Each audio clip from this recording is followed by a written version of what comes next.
Hey guys, welcome back to the channel. This is a story about what if Deku had Radiant Quirk Part 1. If you guys enjoy this what if and want to see Part 2, comment down below and let me know before I start. Please do support for more awesome content and leave a like, and don't forget to subscribe to my channel and also share this video with your friends and check out the description in my playlist. The author of the story, 𝐻𝐻𝐻 from Wattpad. So let's start the video. Prologue, Mission Log. Mission name: Operation Preservation Time, 1749, September 18, 2054. Does everybody know what the plan is? 𝐻𝐻𝐻𝐻. Have Brimstone explain it. He'll probably say it in actual English this time, Phoenix says. We all know what the plan is. Phoenix is just incredibly stupid, Jet says.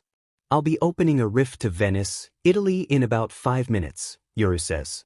Everybody gear up. Things are gonna get messy the moment we appear.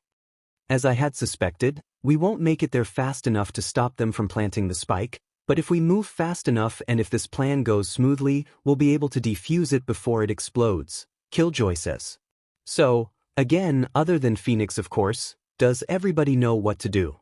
Izuku, your job specifically is very important if we don't want to be shot upon entering the rift. Do you know what to do? Izuku brushes his green jacket of any dust before taking his ghost out of its holster on the brown belt wrapped around his waist and stuffing a bullet in the chamber of it before putting it back into its holster and unstrapping the vandal from his back. Imagine Izuku in his Chara's Look It Up jacket, but zipped up and with long black breathes, black boots, and a brown belt. Yes, I know what to do, Izuku says, subconsciously pulling the safety pin out. I won't disappoint. Good, 𝐻𝐻𝐻𝐻 says, turning to Yoru. Prepare to open the rift. Mid-marketplace is smoked off. Jet shouts. Enemies spotted in boathouse behind the site. Alright, here we go. Izuku shouts. Prepare to rush. Izuku aims his pointer finger at a wall, his fingers sparking with light green electricity. Firing flash. Izuku shouts, flicking at the wall. A light green arrow shoots out of his finger, bouncing twice against 2 walls and bursting in a bright flash of light green light. 34 seconds until detonation. 𝐻𝐻𝐻𝐻 shouts. Let's move, people. Jet dashes into sight from the right side, summons her knives with a bit of wind. She fires them at another jet with an operator, but she misses and dashes behind some boxes for cover before the other jet could fire a shot. Izuku pulls out his vandal and shoots her in the head. Jet down, Izuku says, backing up into a wall. Yoru, where are you? There's a loud warping sound followed by gunfire. Commander down, he says. Enemies spotted right behind the wall you're against, Izuku. Initiating lockdown. 𝐻𝐻𝐻𝐻 shouts, slamming a small white cylinder-looking device into the ground. The shout is immediately followed by an operator's shot going off. 𝐻𝐻𝐻𝐻 falls to the ground, dead and with a hole in the side of her head. Our 𝐻𝐻𝐻𝐻 is down. Izuku shouts. Yoru, can you deal with the breach? I've got 2 of them on me. Yoru shouts back. I can't aim properly without being shot down. Welp, here goes nothing, Izuku says, pointing his vandal to the wall behind him and holding the trigger. After firing a few shots, Izuku hears a grunt of pain and then the sound of a body falling to the ground. You got the breach. Yoru shouts. I'm going to push the spike for a defuse, but you're going to have to cover me. Got it? Izuku shouts. He peeks out from his cover, but retracts when bullets whiz past his face. I'm under suppressive fire. Izuku shouts. I can't cover you for the defuse. Go for it. Phoenix suddenly shouts, appearing behind the agent and shooting him in the head at point-blank range with a frenzy. Firewalls coming up. Yoru peeks out from behind his wall in boathouse before rushing out to the spike and pulling out the defuse device. He turns it on and hovers it right over the spike. There are a few whirring sounds and then a semi-loud bang. Yoru drops his defuse device and stretches an arm to a dark blue orb beside Izuku. He teleports to it, appearing beside Izuku with distorted was right before a colorful rocket appears from behind some boxes and explodes in a vibrant explosion of paint. Enemy rays spotted in market. Phoenix shouts. The F% hashtag. 𝐮𝐸𝐻𝐻𝐻 fired her bazooka and boosted herself all the way back to the marketplace. Go for the defuse quickly. I don't have enough time for the defuse. Yoru shouts, black energy starting to gather around the spike as it spins, beeping faster and faster. Get over here. Let's bail. Phoenix snaps his fingers, a small fiery orb appearing in his hand. He waves it towards Market before he and Jet make a mad dash into sight and into a dark blue portal Yoru had opened up. Spark, come on. Yoru shouts, stepping 1 foot into the portal. Izuku hops onto sight and dashes towards the portal. Suddenly, he feels an invisible force block his path and pull him backward. Yoru shouts a curse before taking his pistol and shooting the tripwire. A large bang rings out. Izuku lets out a gasp of pain before falling onto one knee, a clear bullet hole in his left leg. Spark, grab my hand. Yoru shouts, outstretching a hand towards Izuku. No, go on without me. Izuku shouts. You won't have enough time to drag me in with you before the spike explodes. Just go. Like hell I will, Spark. Yoru shouts, stepping back onto the site, grabbing Izuku by the arm, and facing a palm towards the portal on sight and teleporting into the portal.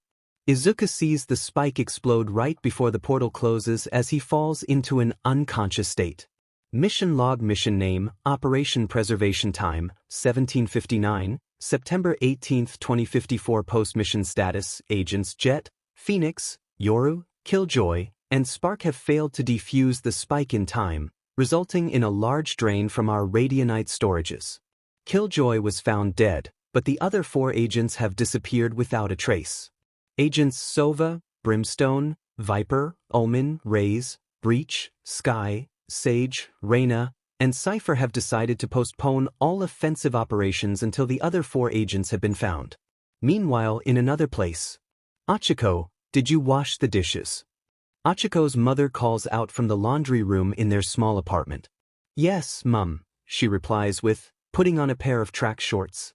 May I go to do my afternoon jog? Is there anything else you need me to do? We'll take care of the laundry, Achiko's father says. Are you sure?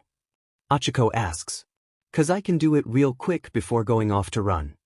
Don't worry about us, dear. Achiko's mother says. We understand how important this entrance exam is for you. Go ahead and train your hardest. Achiko smiled as she felt her heart warm. Her parents were the best she could ever hope for. All right, Ma, I'm off, the girl shouts, opening the door to their apartment and closing it behind her. Achiko's mother stuffs a dirty pile of clothes into their washing machine and turns it on.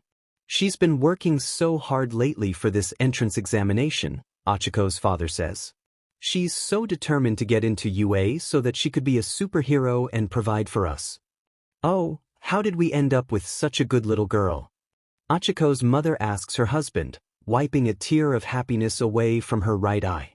My only regret is that we can't provide more for her, Achiko's father says, sorrowfully. She deserves so much more. Well, now that she's not in the house anymore, wanna, snuggle a bit and watch some TV. I understand that your work is important, but you've also been working so hard lately. Would it hurt just to rest a little? I guess not, came the reply. Yeah, I haven't been spending enough time with you, have I? I'm sorry, I just have so much on my plate between my job and parenting. Enough with that. Forget your burdens for at least an hour. Let's watch some TV. All right. Achiko's father chuckles, walking into the living room and flopping onto the couch. He reaches for the TV remote and presses the power button. Suddenly, there's a bright flash of dark blue light. Mr. Uraraka jumps backwards suddenly with a surprised yelp. Having stared directly into the light, all he could see for a few seconds was dark blue. He closes his eyes and rubs at them with his hands before reopening his eyes, his vision returning to him. On the ground in front of him, all of a sudden, was an unconscious teenage boy with green hair in a light green jacket. His left leg was bloodied and there was a small hole that opened up on one side and opened up again on the other, as if something had passed right through his leg. Beside his limp hand was a rifle, its safety pin right beside the barrel of it. What was that? Mrs. Uraraka exclaims, rushing out of the laundry room before looking down at the unconscious teenager on her floor. Oh my God! Careful! Mr. Uraraka shouts. That's a gun. Dear, go call the police quickly. Part 1. Kenji Tsurugami sits in his office, waiting anxiously for Detective Tsukachi's report. This boy the Urarakas had brought in, he was a complete enigma. Nobody in the force could put a name to his face or his DNA. The boy was found with a rifle that nobody, not even ballistics experts, could identify. There was a speculation that the boy had crafted it himself, but its inner workings were extraordinarily complicated. There was no possible way, according to professional psychiatrists, that a boy of his age could make something this complicated. Only when the detective found the boy's license for carrying firearms could they finally connect his face with a name, Izuku Midoriya. However, Izuku Midoriya didn't make a name pop up on the government database. The data of acquisition on it was extraordinary, 6/29/. It was thought to be fake at first, but extraordinarily enough, the license had all the signs of a legitimate, government-issued LTC. Whether it was fake or not was still a major debate. As for the rifle itself, it was, as an expert put it, something from a future era. It was stronger than military-issued weaponry, capable of shooting 7.62mm rounds through steel plates half a foot thick. However, it was determined that the weapon wasn't designed to fire 7.62mm rounds. The type of ammunition meant for firing such a weapon was something that was still being tested for. After numerous tests, it was determined that this Izuku Midoriya was quirkless. He showed no biological signs of owning a quirk or being born with one. However, under heavy surveillance, light green lightning was seen buzzing from his body from time to time. A knock snaps the chief out of his thoughts. "Come in," he says. Detective Tsukachi opens the door, poking his head in. "Hello, Chief," the detective says. "I would just like to remind you that the boy is conscious and responsive." "When did he wake up?" the chief asks, raising a furry eyebrow. "About an hour ago," the detective replies with. "He is responsive and capable of answering questions. Do you wish to talk to him?" "Bring me to him immediately," the chief says, getting up from his seat. "Where am I?" Izuku asks the canine chief of police, who's sitting in a chair beside the boy's hospital bed. "Is this a hospital?" "Yes, this is a hospital," the chief asks. "Would you like to tell me who you are?" "Well, since you have my license, you should know that," Izuku says. "Yes, we have your license, as well as weaponry which shouldn't be on a 15-year-old boy such as yourself," the chief says. "Plus, the acquisition date on your license is extraordinary and, frankly, your license seems fake." "Fake?" Izuku asks, raising an eyebrow. "And what about the date on that license is extraordinary? I got that license exactly 2 months after the first light." "First light?" the chief asks. "How do you not know what the first light is?" Izuku asks. "Everybody knows what the first light is, and I mean everybody." "Okay, first of all, do you know what the date of today is?" the chief asks. "January 2nd, 2014. "What the hell? 2014. "Yes, a date set in 2054 isn't exactly a credible date," the chief says. "So, as a result, you're illegally holding weapons and we have the right to keep you in custody. Now, I know our doctors have identified you as quirkless, but I would like to ask you myself, what is your quirk? If you tell us the truth, then we'll make your life a bit easier." "Quirk?" Izuku mutters loudly to himself. "I don't have a quirk. Quirks have disappeared off the face of the earth after the first light. Whatever this first light event is, it's obviously not real, because quirks are still held in high regard all over the earth." "Then how about radianite?" Izuku asks. "Radiant? Do any of those words ring a bell?" "No, not at all." Izuku looks around the hospital room before looking down at his restraints. "Well, I'm not really one for being held under restraints," Izuku says. "Mind if I at least have them loosened?" "I'm afraid that wouldn't be possible," the chief says. "Well then, you might want to cover your eyes." "And why exactly would I do that?" "Because you're about to be blinded."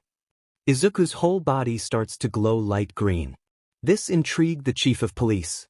Biological tests run on this boy have shown that he was supposed to be quirkless, but here he was, about to activate a quirk.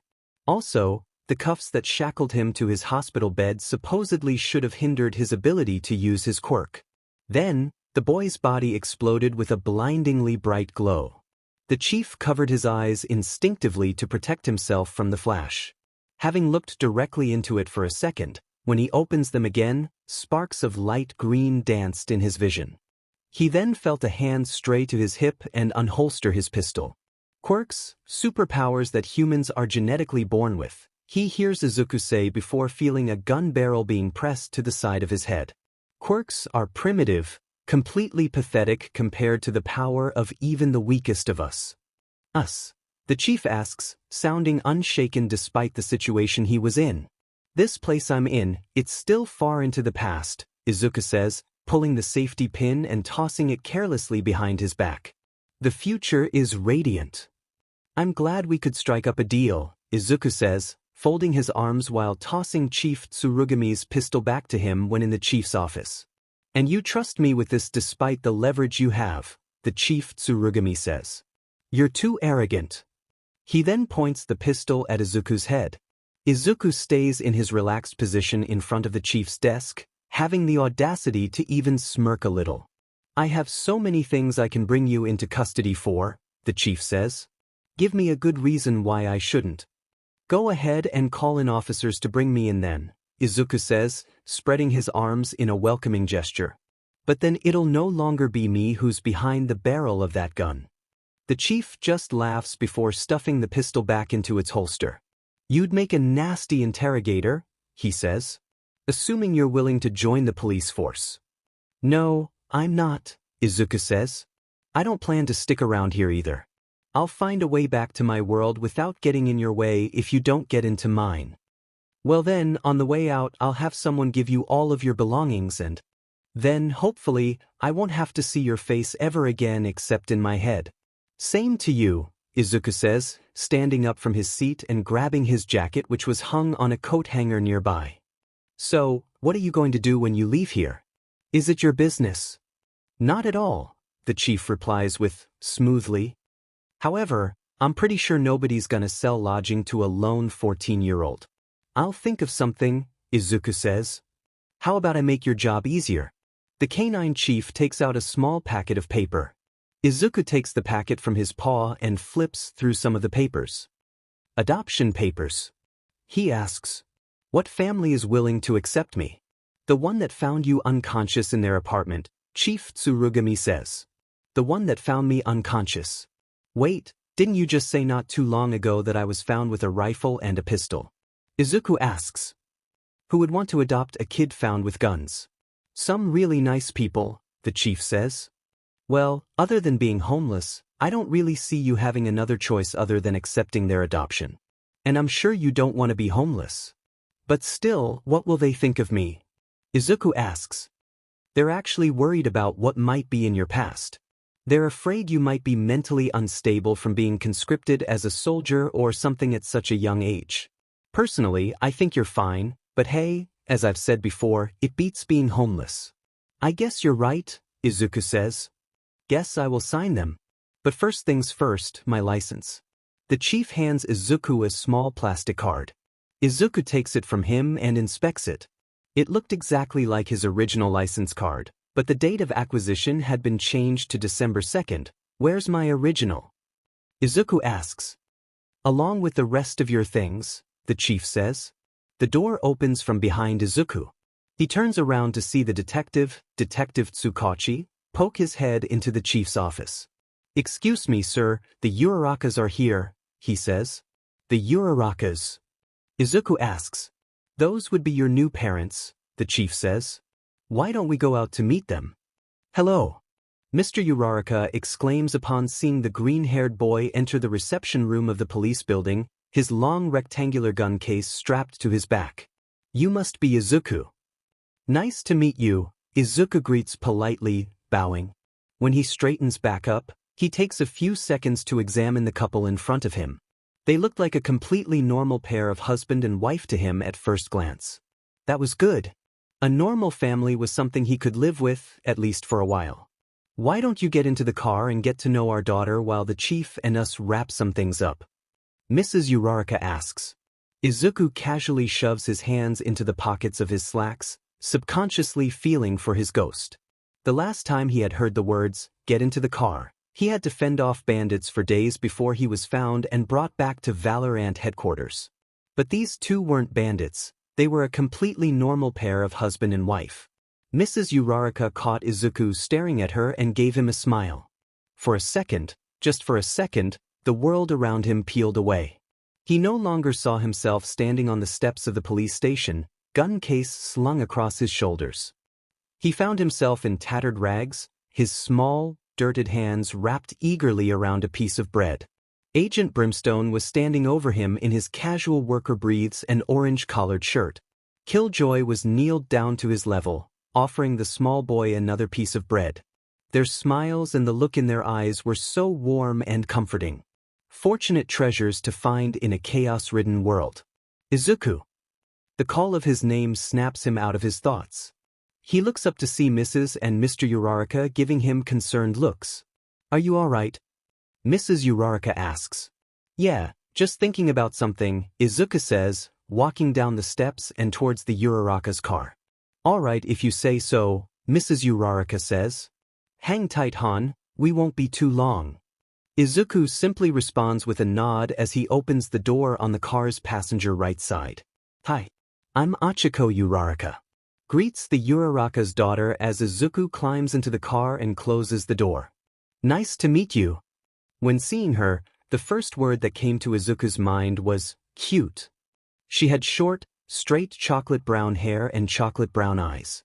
She had a cheeky smile, the one that he'd only see on the kids' shows 𝐒𝐿𝐽 had showed him when he was younger. Izuku Midoriya, Izuku greets, smiling, holding his hand out for a handshake. 𝐒𝐿𝐽 takes it and shakes his hand. Despite her casual appearance, her hand was teeny bit rough and her grip pretty firm. What's in that case? 𝐒𝐿𝐽 asks him, pointing to the pack slung across Izuku's back. Not really allowed to take it out in a public place such as out here, Izuku says. I can show you when I get settled at your place. I hope that we'll get along well. So do I, 𝐒𝐿𝐽 says. Izuku and 𝐒𝐿𝐽 make small talk for a few minutes before 𝐒𝐿𝐽's parents finish talking with the chief and get into the car. Welcome to your new home, Mr. Uraraka says, letting Izuku into the Uraraka's apartment. It was a fairly small apartment. There was a bathroom, a small kitchen, a small living room, and a small bedroom. In fact, everything about the apartment's interior was small. Neat but small. Well, it's not exactly the fanciest of places, Mr. Uraraka says, chuckling nervously and scratching the back of his head. Better than what I used to sleep in, Izuku says. It wasn't really a lie.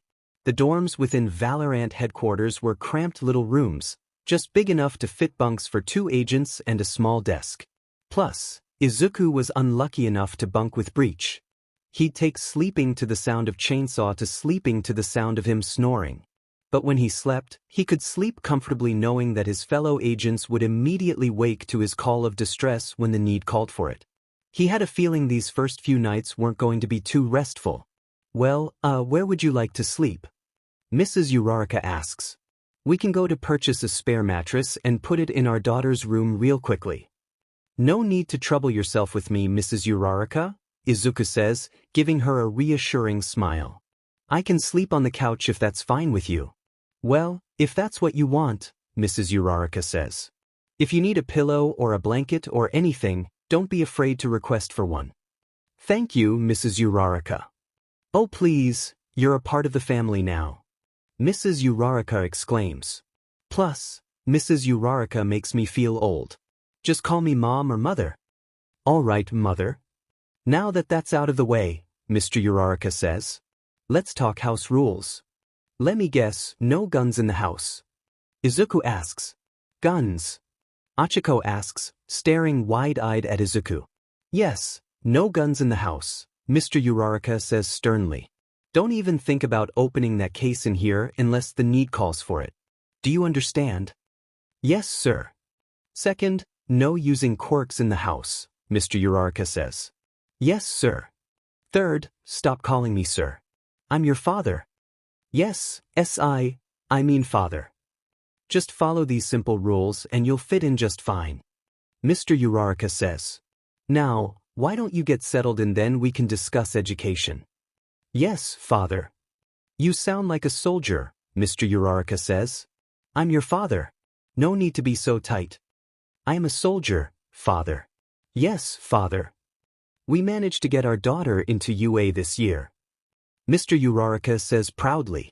The most prominent hero high school in all of Japan. I talked things over with a couple of people and it seems I can fit you into it as well. Well, that is if you want to, of course. Hero High School. Izuku asks. Why not a normal high school? Why would you not want to go to a hero high school, much less the #1 hero high school in all of Japan? Mr. Uraraka asks, looking at Izuku as if he came from a different planet. From where I come from, heroes aren't exactly heroic, Izuku says, feeling a bit of venom creep into his tone. After the first light, the only heroes in his world were the ones that would do anything for radianite. Their heroic actions would only be for show. Their true selves were usually a lot darker. To make things worse, the actual heroes were all flushed off of the face of the earth. Well, you're free to pick out what school you wish to go to, Mr. Uraraka says. Just don't pick one that's too far from here. I am a busy man and bringing you to some faraway place isn't exactly a luxury I have. Izuku turns the screen of his father's laptop to his direction and examines the map on its screen.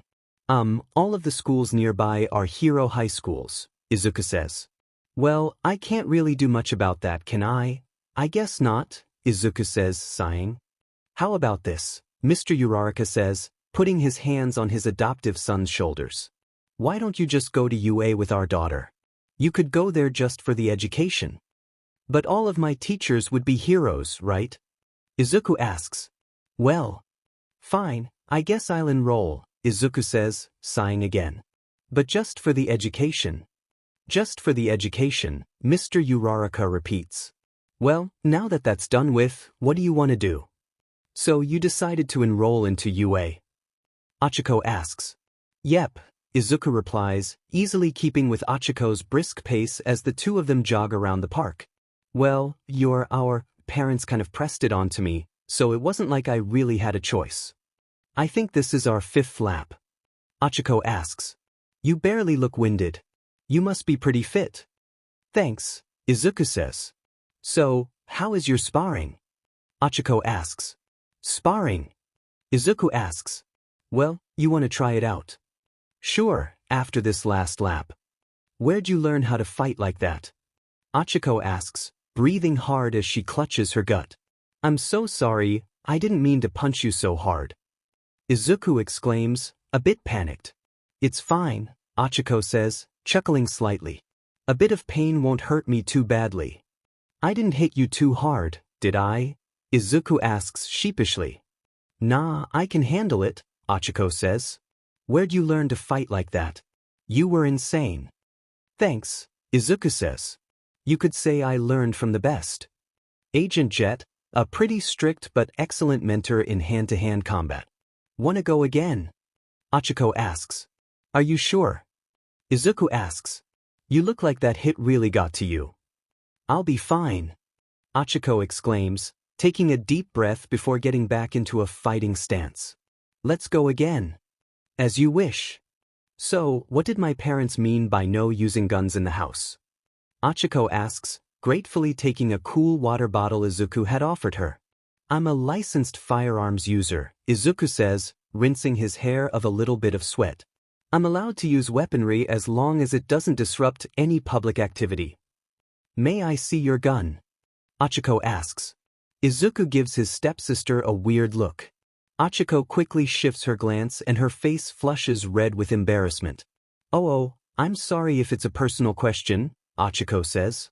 No, it's not, Izuku says, laughing and unslinging his gun case as to pop it open. Being asked to see my gun isn't exactly something I'm asked on a usual basis. Here, I'll show you. He pulls out his Vandal, double-checking to make sure that the safety pin was in. He waves Achiko over and holds out the handle for her to grab. His stepsister gives him a questioning look. Are you sure you trust me with a gun? Achiko asks. I don't know anything about guns. What if I accidentally fire it and hurt someone? Well, if you don't know anything about guns, that means you don't know how to pull out the safety pin, Izuku says, reassuringly. Go ahead, feel it. Tentatively, Achiko takes the gun from Izuku's outstretched hand and examines it. Wow, this feels nice to hold, Achiko says, fingers straying to a small pullback SW. What's this thingy? What happens when I pull out? You might not want to do that, Izuku says quickly. That's the safety. Oh, Achiko says. Sorry, I didn't know. It's no problem, Izuku says, holding out his hand. Now, may I have it back? Why'd you bring me all the way back here? Achiko asks. It's completely secluded. Nobody ever comes this deep into the park. Well, I can't let my aim get rusty, Izuku says, unslinging his gun case and popping it open. Wait, you mean dash? Yes, well, I'll be firing this bad boy. Izuku says, taking his Vandal out and pulling on the safety. And since nobody ever comes back here, it'll be a perfect place for a bit of shooting practice. Oh, oop, I forgot the silencer. Do you see a small, thin black cylinder in my case? Yeah, here it is, Achiko says, locating the silencer in Izuku's case. Ooh, you have a pistol too. I must say, I haven't seen a lot of guns in my life, but this looks slick. Don tuck the Titoisantheva safety, Izuku says quickly. Just hand me the silencer, please. Right? Sorry, Achiko says, tossing the silencer to Izuku, who catches it deftly with one hand and screws it onto the barrel of his Vandal. Why doesn't your pistol have a safety? It's an emergency weapon, Izuku says. For when I need a weapon but don't have enough time to pull out the safety. Now, let's get to shooting something. Try to shoot these out of the air, Achiko says, activating her quirk and tossing several pebbles into the air. Is that your quirk? Izuku asks, aiming down the projected holographic sight on the top of his barrel. Yeah, zero gravity. Achiko says. It allows me to reduce the levels of gravity on anything I touch. That's a cool quirk. Izuku says. Very flexible. Well, what's yours? Achiko asks. Doesn't really have a name, but I can fire waves of energy out of any part of my body for a variety of uses, Izuku says. Like firing off light photons to supposedly blind anyone close to me, or slamming physical particles of energy into my enemies to daze them or even knock them unconscious. That sounds amazing, Achiko exclaims. Well, you should see what some of my other friends can do, Izuku says. He pulls the trigger on his Vandal. There's a small pop from the barrel of it and a pebble disappears from the air. Whoa, you're crazy accurate, Achiko exclaims. These pebbles are small ones too. Thanks, Izuku says, aiming down on another one of the small pebbles in the air and pulling the trigger. The bullet whizzes right past the pebble, missing it by a millimeter. Did you miss? Achiko asks. I couldn't see the bullet. Yeah, I missed, Izuku says. Won't miss this one though. After a bit more sparring and shooting small things out of the air with Achiko fussing over a small bird Izuku had accidentally shot, the two decided to head back home as to not frighten their parents. Don't get too close to your new family. That's what Izuku promised himself. So that, eventually, when he had to leave, it would be less painful for himself and his adoptive family. But it was so hard to do that when his new parents reminded himself so much of Brimstone and Killjoy. How caring they were and how understanding they were of his situation.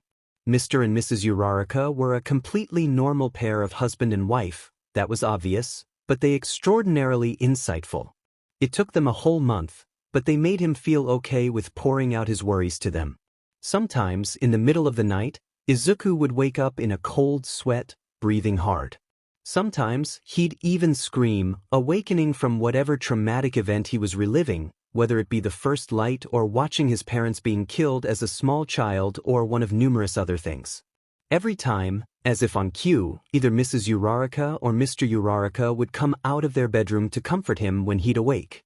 They'd give him a shoulder to cry on without a word and let him cry himself to sleep again in their arms. He had heard horror stories from children who had escaped their adoptive parents. That they were abusive and that they pretty much took them in for two reasons, money or radianite. The Urarakas were the exact opposite of that.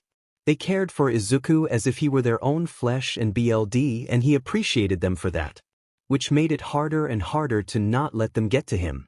Every day, he was conflicted between wishing for his squadmates to find him and wishing to staying longer. And then there was the case of the Uraraka's daughter. Izuku was starting to notice that as time went on, he was becoming more and more flustered around her. He was starting to blush around her. He couldn't possibly falling in love with her. All his life, Izuku had been around people who were a lot older than him. The youngest of his squadmates, Reis, was 23 years old. Achiko was actually the first female that he had interacted with that was the same age as he was. Despite his awkwardness when conversating with her, Izuku got along well with Achiko. Despite her normal teen girl appearance, she was a very determined figure as well as very insightful. She always seemed to know when something was on Izuku's mind. She was the person Izuku was the most comfortable being around. Between studying and training for the exam, Izuku started trying to get more about the superheroes in this world. Whether it be Ryuku, Hawks, Best Jeanist, Kamui Woods, Izuku made sure to get to know them all. They all just had quirks though. Quirk powers were a lot more diverse than radiant powers, but, as Izuku had expected, they were a lot weaker than them as well. The one that caught his interest the most, though, was All Might, the #1 hero in this world. His amazing power was what caught Izuku's interest. News videos and displays of his power were all over the internet. No matter how big or strong his opponents were, he'd always seem to easily overpower them, usually leaving a few or more small craters behind in the process. There was a lot of speculation over what All Might's quirk might be all over the internet. Some people think it was just simply superhuman strength. Others thought it was something more complicated than that. Some even thought that he wasn't a human, but a robot with a super advanced AI and a sense of justice coded into his programming. Izuku had another theory. For weeks on end, Izuku scrutinized over every little bit of footage of All Might in action that he could find. Mr. Uraraka, confused by his sudden All Might addiction after hearing his hate towards superheroes, questioned Izuku if his beliefs had changed. His father bought his fake excitement with a chuckle and told him to carry on. Maybe All Might was just a normal superhero blessed with a very, very powerful quirk. Doesn't mean he'll stop investigating. Aside from that, he also spent some time digging up clues on where his other squadmates might be. So far, he had come up with nothing. They may not be in Japan. They may not even be in the same world that he's in. One day, about a week before the entrance examination, he received a strange email from an undisclosed email address. Normally, Izuku would have ignored emails from strangers, especially emails from undisclosed email addresses. It was the first thing Killjoy taught him in internet security, but it was just a small, single-sentence message. There wasn't any harm in opening it, right? Plus, he didn't have to click the link. Izuku's curiosity gets the better of him. He opens the email. Inside of it was a message and a link to a Skype call. The message read, "Yo, G, let me know when you get this. Firebird Firebird. Phoenix's undercover name during covert operations. Mom." Izuku calls. "Yes, dear." Mrs. Uraraka responds with, "Cooking something in the kitchen. You don't mind if I lock myself in your room for a few minutes?" Izuku asks, "Just a few minutes?" "Of course." Izuku takes the laptop and walks into his foster parents' room, locking the door behind him. He takes a deep breath and clicks the link. "Spark," a voice says from the receiving end of the call as soon as the call goes through. "You're alive." "Of course I'm alive," Izuku says. "Where are you? How do you know my email address?" "I've been cyberstalking you for a while now, G," Phoenix says. "Wow, that's not creepy at all," Izuku says. "How about you? How are you doing?" "Well, Jet and I have been laying low for a while," Phoenix says. "We're fine otherwise. Haven't gotten into any major trouble. We've tried to establish contact with Brim, but none of our feed is getting through. We can't find your either." "Wait, Jet's with you?" Izuku asks. "Yeah," Phoenix says. "We both got spit out of the same portal. I swear, when I find Yoru, I'll beat his butt." "Well, we were being rushed," Izuku says. "Can't really blame him. Where are you guys now?" "We're on a plane to Japan from Europe," Phoenix says. "Europe?" Izuku asks. "I ended up in Japan. Our birthplace is weird, right?" Phoenix asks. Anyway, we don't know where you are specifically, but we should find you in a couple of weeks. How you holding up? Well, I got adopted into a pretty nice family, Izuku says. About a week from now, I'm going to take an examination to enter the most prestigious high school in Japan. You could say I'm doing pretty well. You lucky B30, he hears Jet say from somewhere behind Phoenix. Why don't you guys turn on your camera? Izuku asks. I'll turn on mine if you do. Sorry bruv, but just because we didn't get into trouble, doesn't mean we aren't being searched for by the authorities, Phoenix says. Oh my god, what did y'all do? Izuku asks. I thought y'all said y'all didn't get into any trouble. I said we didn't get into any major trouble, Phoenix says. Might have nearly burnt down a city block or two, but that's it. Phoenix, Izuku says, sighing. You know what, never mind. It's almost time for dinner for me and I don't want my parents knowing I'm in a Skype call with wanted vigilantes. I'll see you both later. Yeah, I'll shoot you a message when we find Yoru or if Brimstone gets in contact with us. Later, T. With that, the Skype call ends. Izuku deletes Phoenix's email and closes his laptop and opens the door to exit his parents' room, nearly hitting Achiko in the face with the door. Whoa. She yelps, hopping back from the door and blushing red with embarrassment. Hi, Izuku-kun. I just came to, tell you that dinner's almost ready. You weren't snooping in on my voice call, were you? Izuku asks, raising an eyebrow. Of course not. Achiko says, pausing for a second. Okay, maybe I was, but I didn't really hear anything. I just take you for an interesting person and it sounded like you were in a call with friends, so. She found him interesting. Normally, a compliment like that would not have affected him much, but he felt heat rise to his cheeks. God, why was he blushing so much around her nowadays? And what's with that warm feeling in his guts? What about this girl affected him so much? Well, I'm just glad they're still keeping touch with me, Izuku says. I didn't know there was a beach here, Izuku says, looking around at all the junk strewn everywhere. Well, I'm assuming it's a beach. Seems like a public trash can. Takoba Municipal Beach Park was a beach that used to be popular for how naturally appealing it was. Izuku could see why. The water was a appealing, glittering light blue. The sand was fine and white as baking soda. It was positioned so where the appealing afternoon sunset was visible to everyone, no matter where they may be on the beach. It would have been an appealing place if it weren't for all the junk everywhere. There were broken refrigerators, discarded tires, old TV sets with cracks in the screen, even the husk of an empty Jeep. The beach has been like this for years, Achiko says. There have been many attempts to start organizations for cleaning the beach, but they need the help of heroes to do that. Heroes are all about flashy stuff and they don't want to be seen collecting trash. So, the attempts were all futile.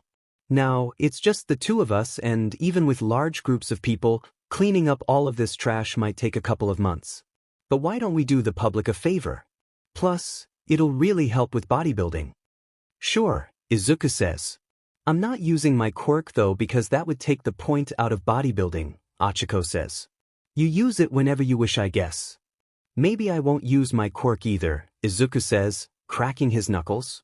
Alright, let's get started. How are we going to move the bigger ones, like this fridge? Achiko asks, after unburying a refrigerator lying on its side of all the scrap metal on top of it. There's a rope nearby. Do you think we should tie it around the fridge and pull? Well, I know the point of bodybuilding is to make us physically stronger, but it can't hurt to be lazy every now and then, Izuku says. Plus, it's been months since I used my powers. You've never seen them before, have you? Help me stand this fridge up. Achiko and Izuku both push the fridge so that it's standing upright. Achiko then backs up a bit at Izuku, warning her that she should back up. He closes his eyes. His right arm starts glowing light green. He puts the palm of his right hand up to the side of the fridge before pushing it lightly. Suddenly, the fridge goes flying, blown upwards by an invisible force. He smirks, cracking his knuckles. Nice to know that my powers haven't weakened despite all this time, Izuku says. Wow, what was that? Achiko asks. My, quirk, Izuku says. Do you remember what I said about it before? I can fire different kinds of particles of energy from different parts of my body. I can push things by firing particles of physical energy at them, as you had just seen. Wow, that's an amazing quirk, 𝐻𝐼𝐸 exclaims. Izuku found himself blushing at her praise. Why was he blushing? She was just simply praising his quirk. After living in a world of peace for so long, his battle-hardened self had crumbled away, leaving nothing but his skill in combat. He did notice that he was less judgmental of others and not as on guard all the time. Maybe that was allowing his own personal emotions to emerge. Thanks, Izuku says. Now, we've got about an hour left. Let's make the most out of it and clean up some more trash. So much for bodybuilding, 𝐻𝐼𝐸 says, sitting on the sand and laughing as Izuku sends another pile of junk flying off the beach. It's been months since I used my quirk, Izuku says. It feels so good to use it again. You've been using it for like an hour now. Do you not feel exhausted at all? 𝐻𝐼𝐸 asks. Or anything at all? Nope, I feel fine, Izuku says, raising an eyebrow. What do you mean by that? Usually, when someone uses a quirk for too long, they feel some kind of drawback, 𝐻𝐼𝐸 says. Like if I use my quirk for too long or use it on objects that are too heavy, I end up feeling really nauseous. So quirks did come with their own drawbacks. Izuku, as the youngest and weakest of his squadmates, could use his powers for hours on end without consequence.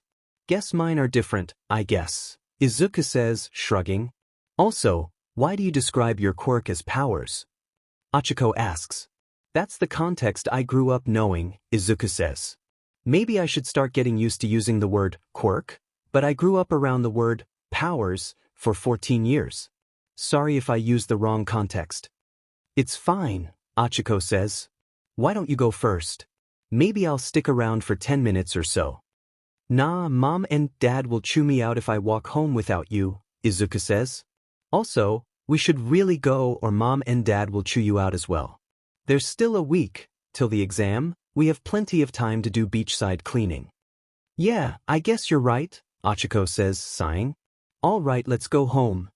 Izuku waits for 𝐻𝐼𝐸 to stand up from the sandy ground, brush the sand off of her breathes, and jog up to him before turning from her and focusing on the path ahead towards the Uraraka's apartment. After just a few steps though, he feels 𝐻𝐼𝐸 pull on his arm. He could feel his face heat up a little from the contact. Wait, hold on, Izuku-kun. 𝐻𝐼𝐸 wasn't exactly a mystery girl. After living with her for just a couple of months, it wasn't hard for Izuku to guess what her next action or words might be. She tended to be very expressive, whether intentionally or not, with her facial expressions and body language. This time, she seemed nervous about something. 𝐻𝐼𝐸 was rarely ever nervous, which made Izuku curious. Yeah, what's up? Izuku asks, turning to 𝐻𝐼𝐸. At that moment, 𝐻𝐼𝐸 does something Izuku would never expect her to do. The moment he turns around, she leans up to him and presses her lips to his. Izuku's eyes widened as he feels 𝐻𝐼𝐸 loop an arm around his neck and press her lips up to his. His first instinct is to stop the kiss. Lean his head back or push her away gently. Anything to stop the kiss. But he can't move his body. After a few seconds, 𝐻𝐼𝐸 pulls away. Izuku finds himself staring deep into her sparkling, chocolate-brown eyes. She had a small half-smile on her face, but it slowly disappears when Izuku's facial expression doesn't change. She slowly unloops her arm from around his neck and puts some distance between herself and him. Izuku just watches her as she walks backward a small distance and looks down to the ground. I'm sorry, she eventually says after a few seconds of awkward silence. I shouldn't have. She looks as if she wants to say something else, but she shakes her head before turning from him and walking down the path towards her family's apartment. Meanwhile, Izuku is still frozen in shock. His eyes focus on her as she takes a deep breath and continues walking down towards Takoba's exit gate. He shouldn't have let her kiss him like that. He should have pushed her away when she leaned in towards him. At first, Izuku didn't plan on stopping her. It was apparent that she was feeling very sad at this point. They'd probably avoid each other for a week or so, but knowing her, she'd probably want to make amends. But was it really right? Making her feel that kind of sadness? The thought triggers something within him.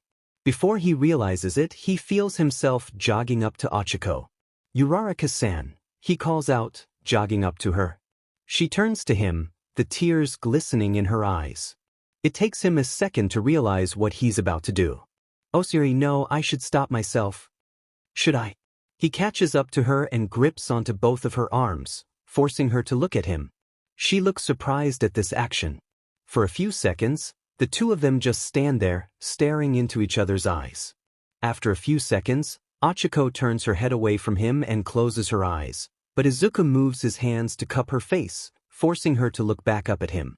Her eyes widen at gesture and she seems as if she's about to ask something, but Izuku leans down and presses his lips to hers in a kiss.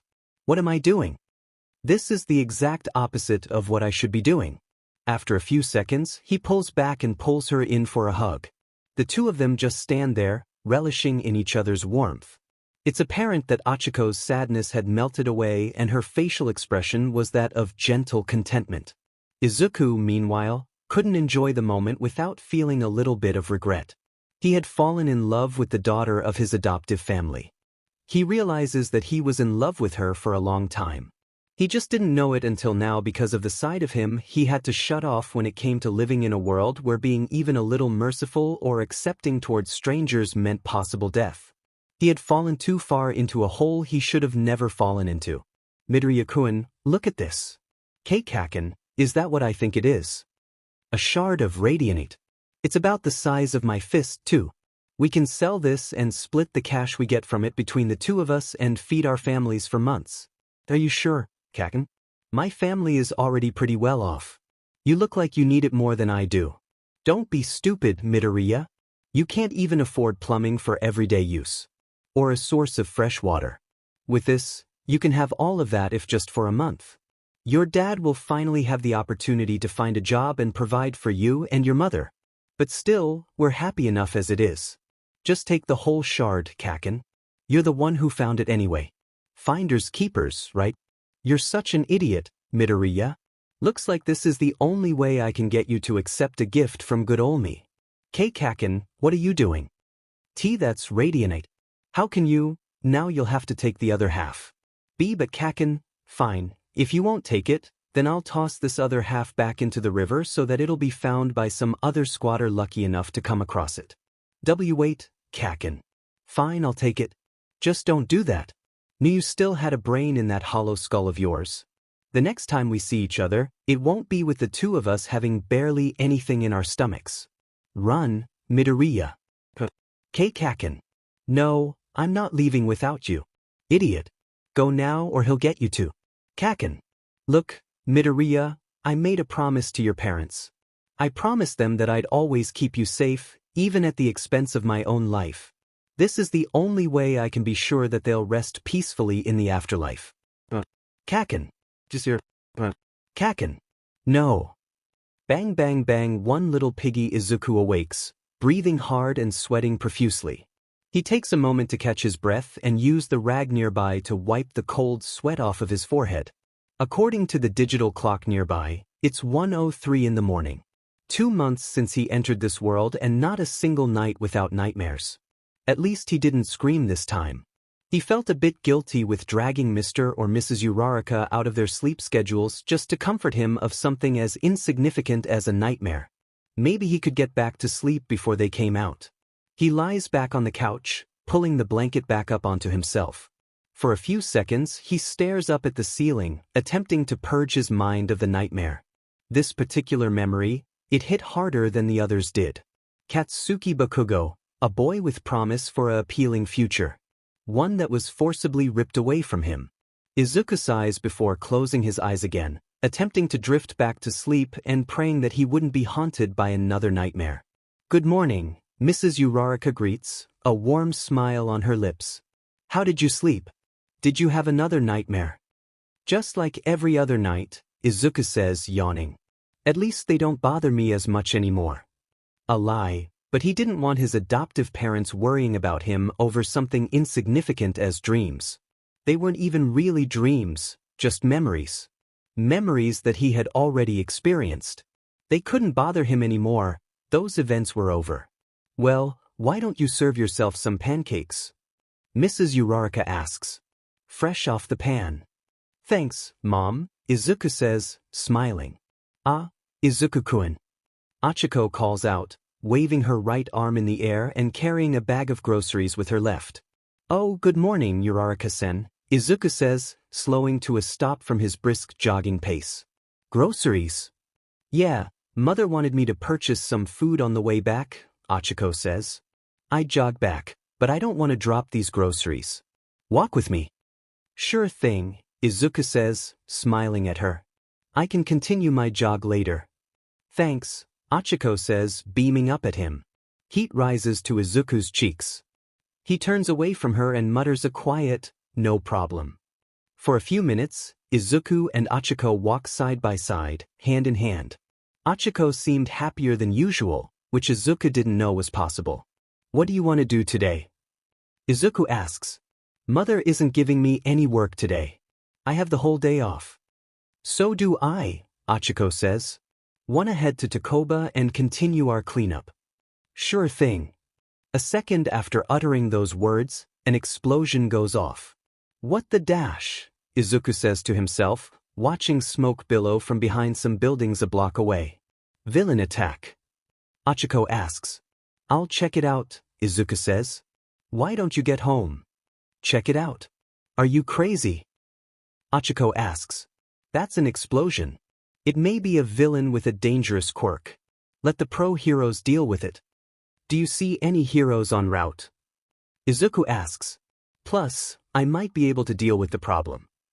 Achiko looks like she's about to protest, but Izuku unslings his gun case from his back, pops it open, pulls out his ghost, and runs down the block.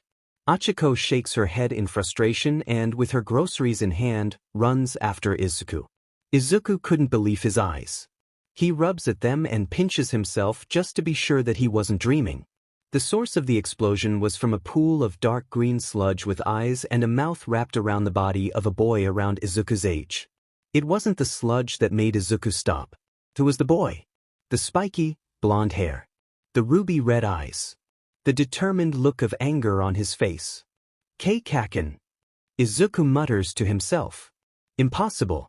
He should be dead. Another explosion goes off, snapping Izuku out of his thoughts. There were some pro heroes on the scene. Death Arms, Kamui Woods, and Backdraft were standing in front of the sludge monster, watching hopelessly as the boy in its grasp attempted to struggle free. It didn't take long for Izuku to guess that none of them had the necessary quirk for dealing with a threat like this. Izuku just stares at the boy, Kaken, as he struggles against the sludge monster. His mouth and nose were covered by sludge. He couldn't breathe. Other pro heroes weren't going to make it before Kaken dies of suffocation. Even if a hero did make it, that probably wouldn't help with solving the problem. Whoever this kid was, he looked way too much like Kaken, his Kaken. He couldn't watch Kaken die again. He dashes past the crowd and breaks through the line of pro heroes standing in front of the sludge. He could faintly hear Death Arms shouting something. He activates his powers, aiming a flick at one of the sludge's large eyes. It starts glowing a bright light green. Flash, he shouts, firing a light green arrow of pure light from his finger.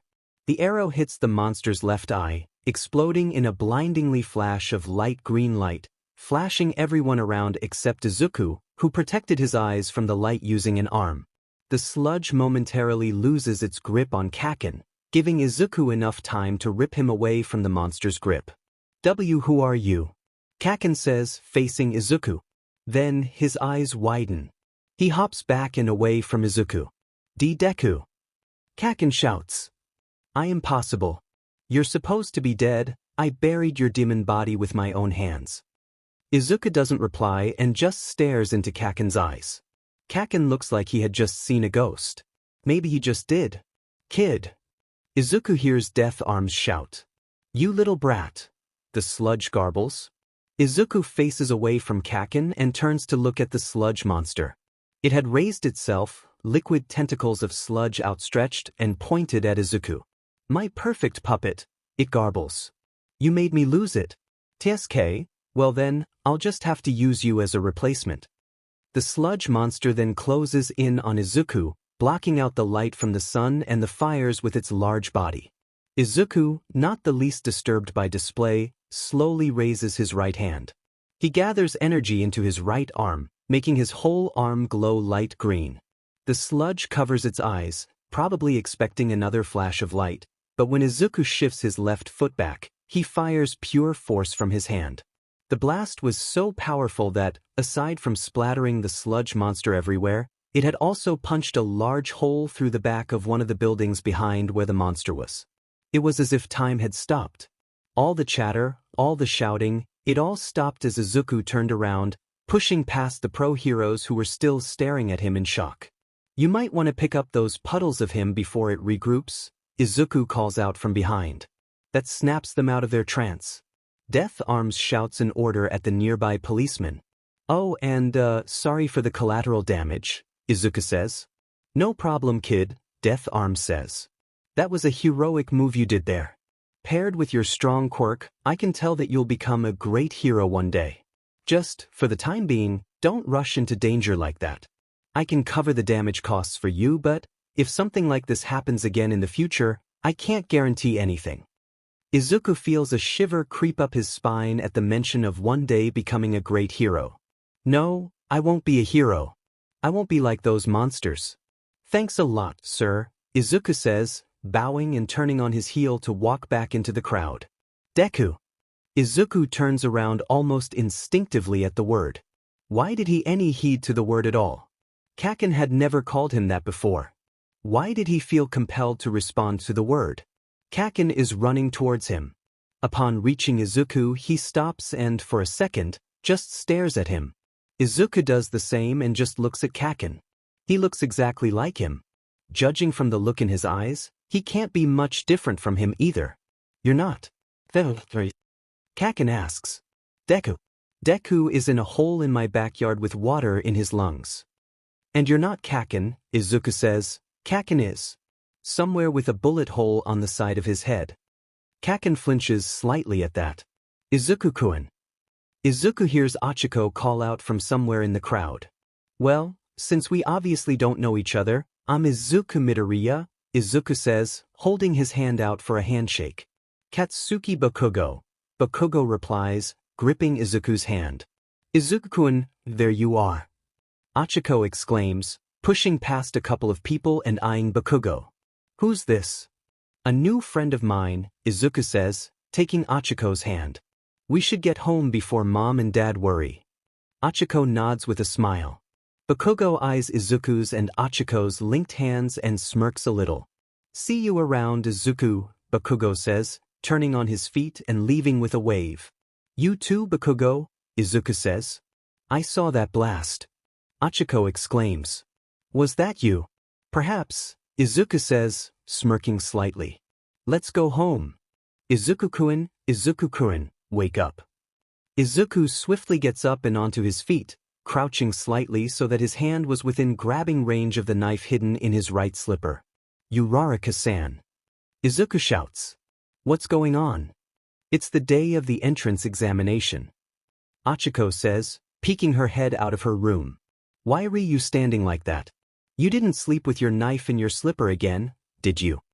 Izuku sighs, standing up properly and folding the blanket on the couch he had slept on.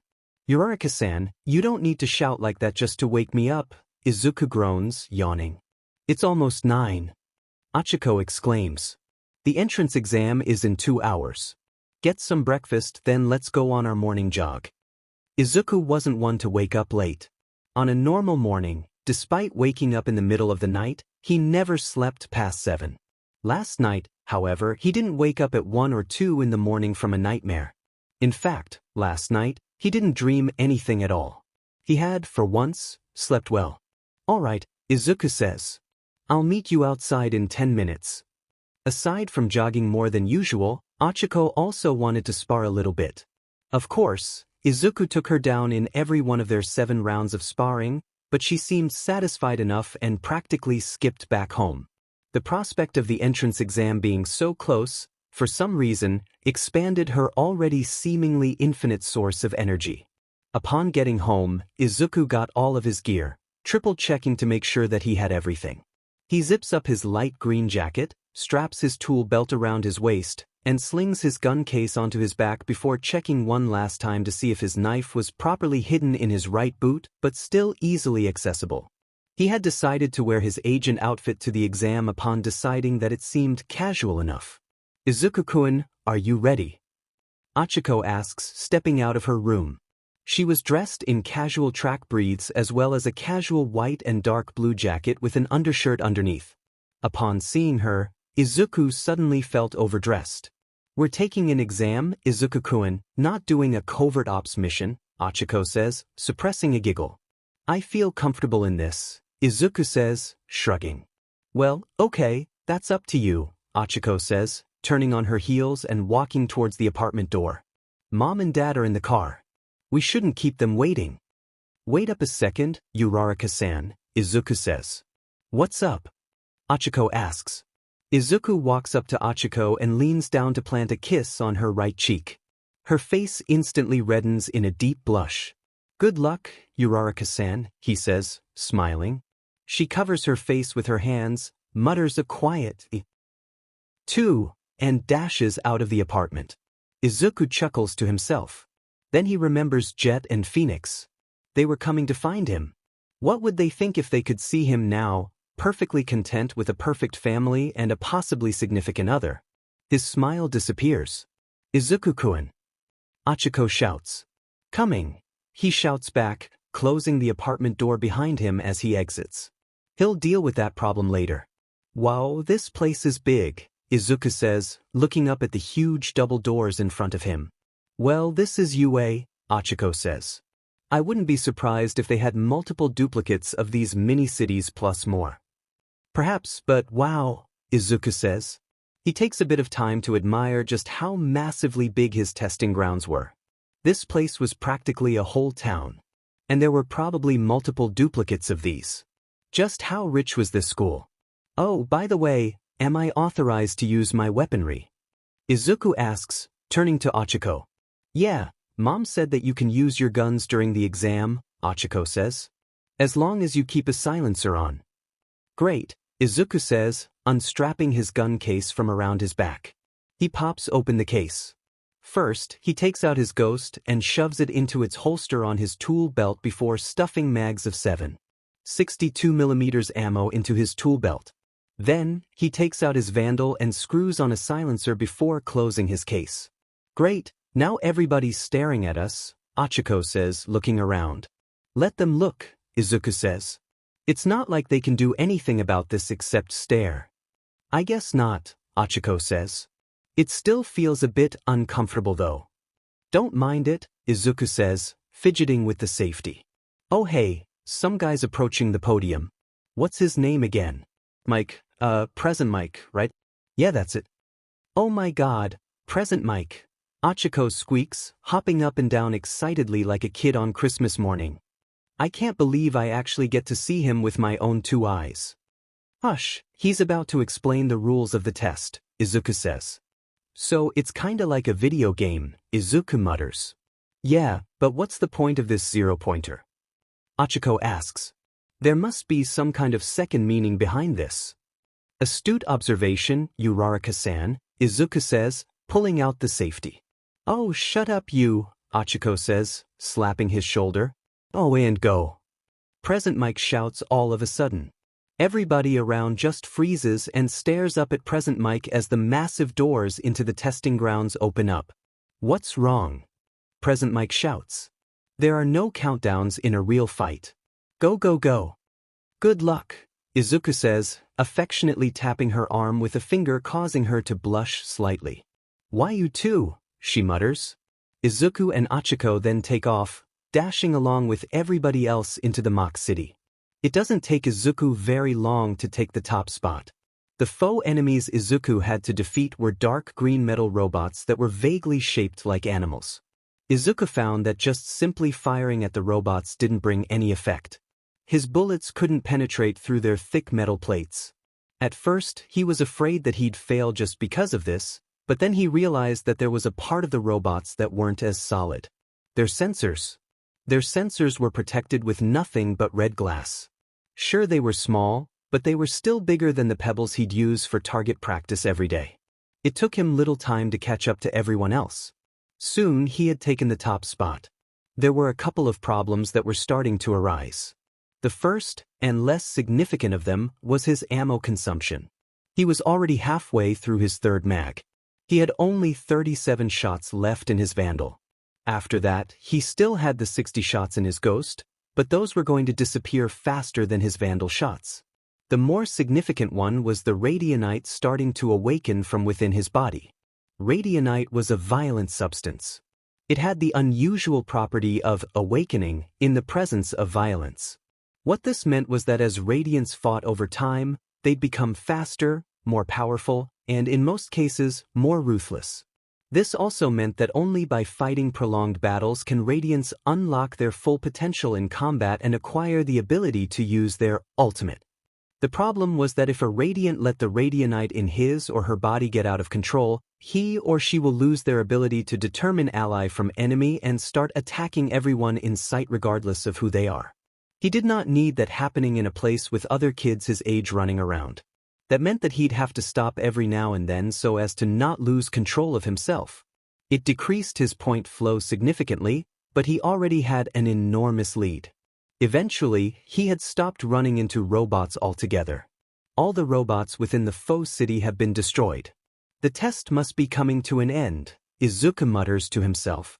I should probably be getting to the city entrance. He had exactly 1 mag of ammo left. Even if there were some robots left, he didn't plan on using up any more ammo on them. He straps his Vandal to his back and takes out his knife, using the mental map he had created to navigate back towards the city entrance. A group of the other students were also on their way towards entrance of the city. The test must have ended without him knowing it. There are no more robots to defeat, Izuku mutters to himself. Why aren't we being let out yet? Is the test not over? Just as the thought passes through his mind, the ground starts rumbling violently. Izuku turns to see buildings in the center of the city starting to topple over. We have a lot of promising young students this year, Ectoplasm says, watching the test from a large monitor from afar. Indeed, Principal 𝐒𝐻𝐸𝐻 says, pointing at the screen displaying Izuku shooting at a couple of the foe villains. Especially this one. Hey, isn't he that kid from last week? Snipe asks. The one who defeated the sludge villain. It is indeed. His skills with a gun, it's way more than that should be of a child like him, Snipe says. In fact, his skills with a gun are more than I could ever imagine. He's almost as accurate as me when I'm using my quirk. He may be even more so when on the move, as I need to focus on my target before firing. Also, he's hitting those tiny red dots on the foe enemies from such a distance while running. This one is an extraordinary one. We haven't seen his quirk in action yet, though, 𝐒𝐮𝐸𝐻𝐸𝐻 says, taking out a sheet of paper. His adoptive parents wrote it down as particle manipulation, but it's quite hard to imagine what that could be. What do you think, Eraserhead? Principal 𝐒𝐻𝐸𝐻 asks, turning to the shadowy pro-hero. Eraserhead doesn't reply, staring at Izuku's screen with an unreadable expression. Are you okay, Eraserhead? Ectoplasm asks, turning to the pro-hero. You've been awfully quiet this time. Eraserhead doesn't respond. Hey, he kind of looks like that kid you used to counsel, Eraserhead, 𝐒𝐮𝐸𝐻𝐸𝐻 says, thoughtfully. Eraserhead's finger twitches slightly. Otherwise, he gives no other reaction. Kid? Snipe asks. Deku Hisashi, Principal 𝐒𝐻𝐸𝐻 says. The poor kid was born in worse circumstances than any of us can imagine. He was born quirkless and bullied very often for it. His parents both committed suicide and he nearly did the same. Eraserhead here caught him falling from the top of an apartment building. Eraserhead's left hand curls into a tight fist. Eraserhead took the kid in, the principal continues. In the end, though, he couldn't stop him from drowning himself in a river. The other pro-heroes around turn to look at Eraserhead. He still doesn't give a response. I think we're touching a sensitive topic here, Ectoplasm says. Why don't we switch over to someone else? This girl here, Achiko Uraraka, her martial arts skills are something to notice. Bakugo Katsuki is quite the fighter himself, 𝐒𝐮𝐸𝐻𝐸𝐻 says. He seems like the overly aggressive type, but with the right modeling he'll be a great superhero one day. These newcomers are quite flashy this year, aren't they? Principal Nizu asks. I believe it's time that we begin the true test. He leans over to the control panel in front of him, flips open a little glass panel, and presses his paw down on a big red button. Let's see if anything interesting will happen this year, he says, leaning back into his chair and folding his paws over his lap as the zero-pointer rises out of the ground with a loud rumble. The gates leaving the testing grounds open. The other test takers start running towards it without hesitation. Izuku couldn't blame them. He couldn't think of anyone who wanted to deal with something so massive and intimidating, including himself. He tears his eyes away from the metal behemoth and runs off towards the gates along with all the other students. The robot swings a large fist towards Izuku, who rolls smoothly under the fist and continues running. The fist collides with a building, toppling the poor thing in its path. Just as Izuku is about to make it to the gates, he hears a distressed shout behind him. Help! Izuku stops and turns around to see Achiko reaching out with an arm. Her leg was stuck under a piece of rubble. She had a panicked look on her face as she looked back to glance at the zero-pointer making its way towards her. Cursing, he charges energy into his arms and blasts particles at the rubble over Achiko's leg. He quickly pulls her up from the ground and pushes her off to the side right before pushing his arms upwards and pushing a large robotic foot that was crashing down towards him up and away from him. Izuku steps backward and looks up at the zero-pointer towering above him. Every instinct in his body was telling him to turn around and run. But there was a small, nagging voice in the back of he would have to fight it off.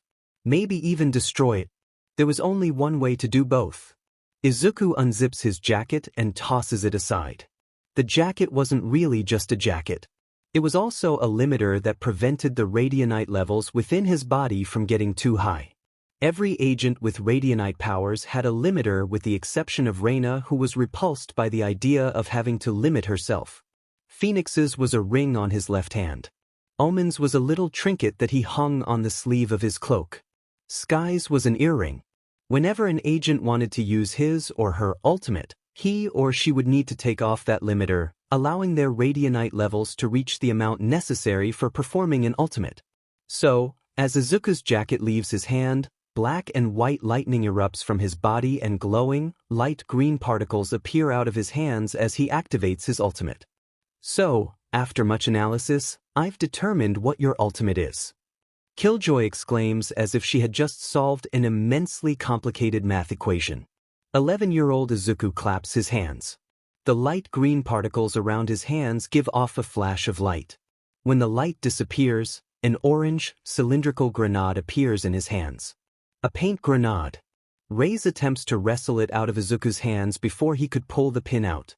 Those particles that appear around your hands are linked to the very atoms that make up everything in existence, 𝐒𝐿𝐲 says, a light blue screen with words on them projecting from the bracelet on her left arm. With your powers, essentially, you can create anything you want as long as it is physical, and you can fix an image of that something into your mind. The grenade dissolves back into glowing, light green particles. The particles slip past Ray's fingers and gather back around Izuku's hands. So far, this is the most versatile out of all of our ultimates, 𝐒𝐿𝐲 says. If you can master it, the possibilities of what could become of it are endless.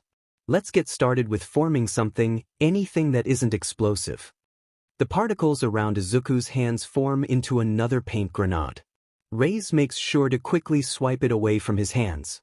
I said, not explosive, 𝐒𝐿𝐲 says, sighing. Anyway, we should get started with expanding your horizons. Now look closely, Izuku. This is a nanoswarm grenade. He felt a surge of power rush into his body as he allows his radianite levels to peak. He probably looked like one of those characters in those animes Sage used to watch. Charged with power and ready to protect whoever he needed to protect from someone or something at least 1,000 times bigger than him. Actually, that wasn't too far-fetched from the situation he was currently in. He tried to quickly think out his options. There weren't a whole lot of tools at his disposal capable of taking out giant supermechs. His mind wandered off first to Brimstone's intergalactic arsenal. Brimstone did give him a password for access to it. But then it occurred to him that Brimstone's arsenal probably didn't exist in this world. That possibility went out the window. His mind then went to Sova's bow. It packed quite the punch and could be fired multiple times. Rei's showstopper was more powerful, but it only had one shot and he wasn't sure if even that would be enough for something as big as this. Izuku lifts his hands as if holding a bow sideways. He fixes the image of Sova holding his bow in his mind. The glowing light green particles gather into his left hand and, in a flash of light, form into a black and blue cybernetic bow about his size. He pulls back the drawstring, the bow buzzing with energy as it glows light blue. A bolt purely made of light green energy appears in the drawstring as he pulls it back and aims the bow at the zero-pointer's head. He would attempt shouting, "I am the hunter," in typical Sova fashion, but whenever he did it, he always ended sounding incredibly stupid. Maybe it was because, unlike Sova, he wasn't over the age of 40. Or Russian. He's stuck with not saying anything at all as he releases the drawstring, firing a huge beam of energy at the zero-pointer's head. The light green beam pierces right through the robot's head, leaving a giant hole in its wake. That was probably enough to destroy it. Izuku still had 2 more shots though, so he fired the bow a second time, leaving a giant hole in the robot's chest. At that, it fell over onto its back and promptly stopped moving. After confirming that the robot had been successfully detained, Izuku deactivated his ultimate. The black and white lightning around his body disappeared and the particles of creation popped out of existence. He turns to Ichigo, who's staring up at him in amazement from the ground. He's just now aware of all the eyes on him. He scoops his jacket from the ground and zips it back onto him before leaning down to help Ichigo up from the ground. "Excuse me, children," he hears an elderly womanly voice say. The other test-takers step to the side, leaving a path open for a small elderly lady in a doctor's coat. She was very short, the tip of her bun barely reaching Izuku's chin. "Recovery girl." Izuku hears Ichigo whisper in slight awe. "Hello, dear," Recovery girl says. "May you be so kind as to set her down." Izuku slowly set Ichigo onto the ground. Recovery girl walked around her, inspecting for any injuries. Upon seeing her leg, she tapped it with her cane and, after a few seconds, extended her lips and kissed her calf. Well, it wasn't like he didn't see weird things in his life. Those weird things were usually war-related though. Seeing someone's lips extend from her face was tilting to the side of creepy from weird. The moment her lips touched Ichigo's leg, Recovery girl's lips retract back into place. "Try standing up now, dear," Recovery girl says. Ichigo moves her leg slightly before pushing herself off the ground and onto her feet. "My leg feels completely fine," Ichigo says before turning to Recovery girl and bowing. "Thank you." "It's no problem, dear," Recovery girl says, turning to Izuku. "Are you okay? Didn't suffer any injuries, did you?" "None, thank you for asking," Izuku says, not wanting to be touched by extending lips but being too respectful to really word it out. "I've just come to remind you all that the test is over," Recovery girl says, facing the rest of the test takers. "You may all go home." The other test takers turn to each other and break out into quiet chatter. Izuku detaches his gun case from his back and puts his Vandal and Ghost inside as well as the leftover ammunition. He then closes the case and straps it to his back. "Izuku-kun, what was that?" Ichigo squeaks excitedly. "That thing you did. Where did that bow come from?" "What kind of bow was that?" "Well, I just gathered particles into my hand in the form of something I knew," Izuku says. "Something you knew?" Ichigo asks. "There's no way something like that could exist in this day and age." "Maybe it doesn't exist," Izuku says, leaving the testing grounds and leaving Ichigo more confused than before. "Izuku-kun," Ichigo calls out, clutching 2 sheets of white printer paper in her hands. "Check this out." Izuku takes the sheets of paper from Ichigo as the two begin walking back towards their apartment. She hops up and down in excitement. "We both got accepted," Izuku says, handing the papers back to Ichigo. "Congrats, Uraraka-san." "Hee, congrats to you too, Izuku-kun." Ichigo squeaks, leaning up to plant a kiss on Izuku's kiss. That causes him to mildly blush. Ichigo fumbles the papers back into their envelopes and practically skips all the way back to the apartment, forcing Izuku to jog to keep up with her. When Izuku and Ichigo enter the apartment, All the lights are off and there's nobody in sight despite it being around 4 in the afternoon. His parents were almost always home before then and they would have left him a message if they weren't. Izuku calls out. Izuku's hand strays to the ghost hidden in his shirt, all senses on high alert in the case of someone hiding in the dark. Slowly, his hand inches towards the lightest W beside him and he flicks it on with the twitch of his finger. Suddenly, Mr. and Mrs. Uraraka jump out from behind the couch in the living room not far from the door into the apartment. In a flash and a panic, Izuku draws his ghost and shoots the cake on a tray in Mrs. Uraraka's hands, who yelps and drops the tray. "Oh, I'm so sorry," Izuku says upon realizing that he almost shot his adoptive mother. It's all right, dear," Mrs. Uraraka says, laying a hand on her heart. "I'm sorry, we shouldn't have scared you like that. Hey, what did I say about guns in the house?" "Oh, sorry," Izuku says a bit sheepishly, putting the pistol back under his shirt. "Anyway, we got emails from UA saying that both of you got accepted." Mr. Uraraka says. "Congratulations. We wanted to celebrate with cake, but our overreactive son here shot it. Sorry again." "Well, we can still have the cake," Mrs. Uraraka says, picking up the tray. "Luckily, none of it got onto the floor. And it looks like you only got a tiny chunk of it. We can still have cake. Congratulations, you two." "Aw, thank you, Mom and Dad," Izuku says, hopping up and down. Izuku chuckles to himself, walks over to his room, pops open his gun case, puts his ghost inside, and walks back out to join the Urarakas in their own celebration. Mr. Izawa brightens the lamp on his desk as he pulls out another student profile to look at. It wasn't really a necessary step, but he felt it was his job as a teacher to get to know a bit more about his students. This year, it seemed, he had an interesting roster. Especially the tree names at the top of his list. Shoto Todoroki, son of the number 2 hero, Endeavor. Katsuki Bakugo, the only living connection to Deku Hisashi. Izuku Midoriya, the first placer in the entrance exam. Izuku and Deku were complete lookalikes. They both had the same shade of green hair, same shade of green eyes, even the exact same number of freckles on their faces. The two of them were complete mirror images. The similarities stopped at their appearances though.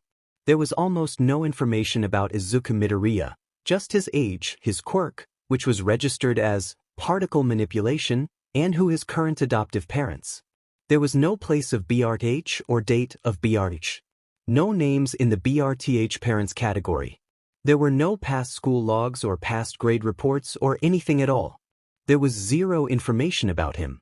He was registered to using firearms, but he served no time in the military, hasn't registered any time into gun ranges, had nothing to explain his efficiency with guns. There was something else off about him. As a pro hero, hostage rescue missions were something Mr. Izawa was used to doing often out on the field. There was this one specific hostage though, a 40-year-old man, that he had rescued from a gang of angry dudes who were very fond of their baseball bats. A week after that mission, Mr. Izawa went to visit that man and, in the process, nearly gets blasted by the man's double-barreled shotgun multiple times. The look in that man's eyes was something similar to the look in Izuku's eyes. But he had the feeling Izuku had went through way more than just being held hostage. Maybe, somewhere, Izuku may have been a soldier. Maybe even an off-the-books mercenary. He decided to forget the idea.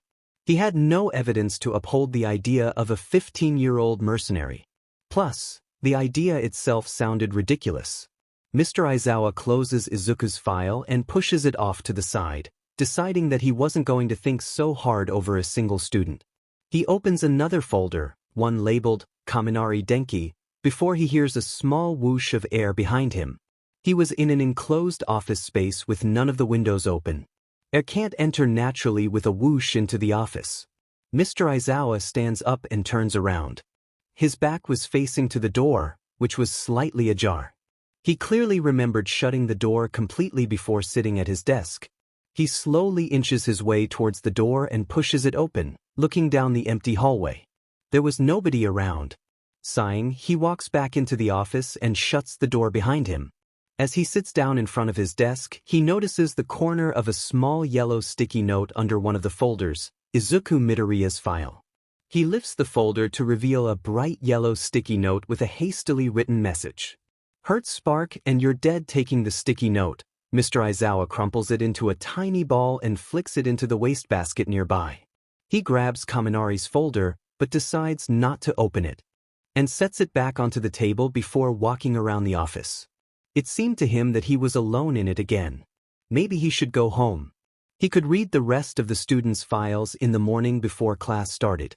As he left UA, the mysterious message floated around in his head. First of all, who was stealthy enough as to sneak into the office and out despite him staying in the office the whole time? It could have been an invisibility quirk, but then how would they get out? Even if it were some kind of telekinesis or teleportation quirk, it wouldn't have been placed so precisely under one of the folders. Second of all, who was this Spark the note mentioned?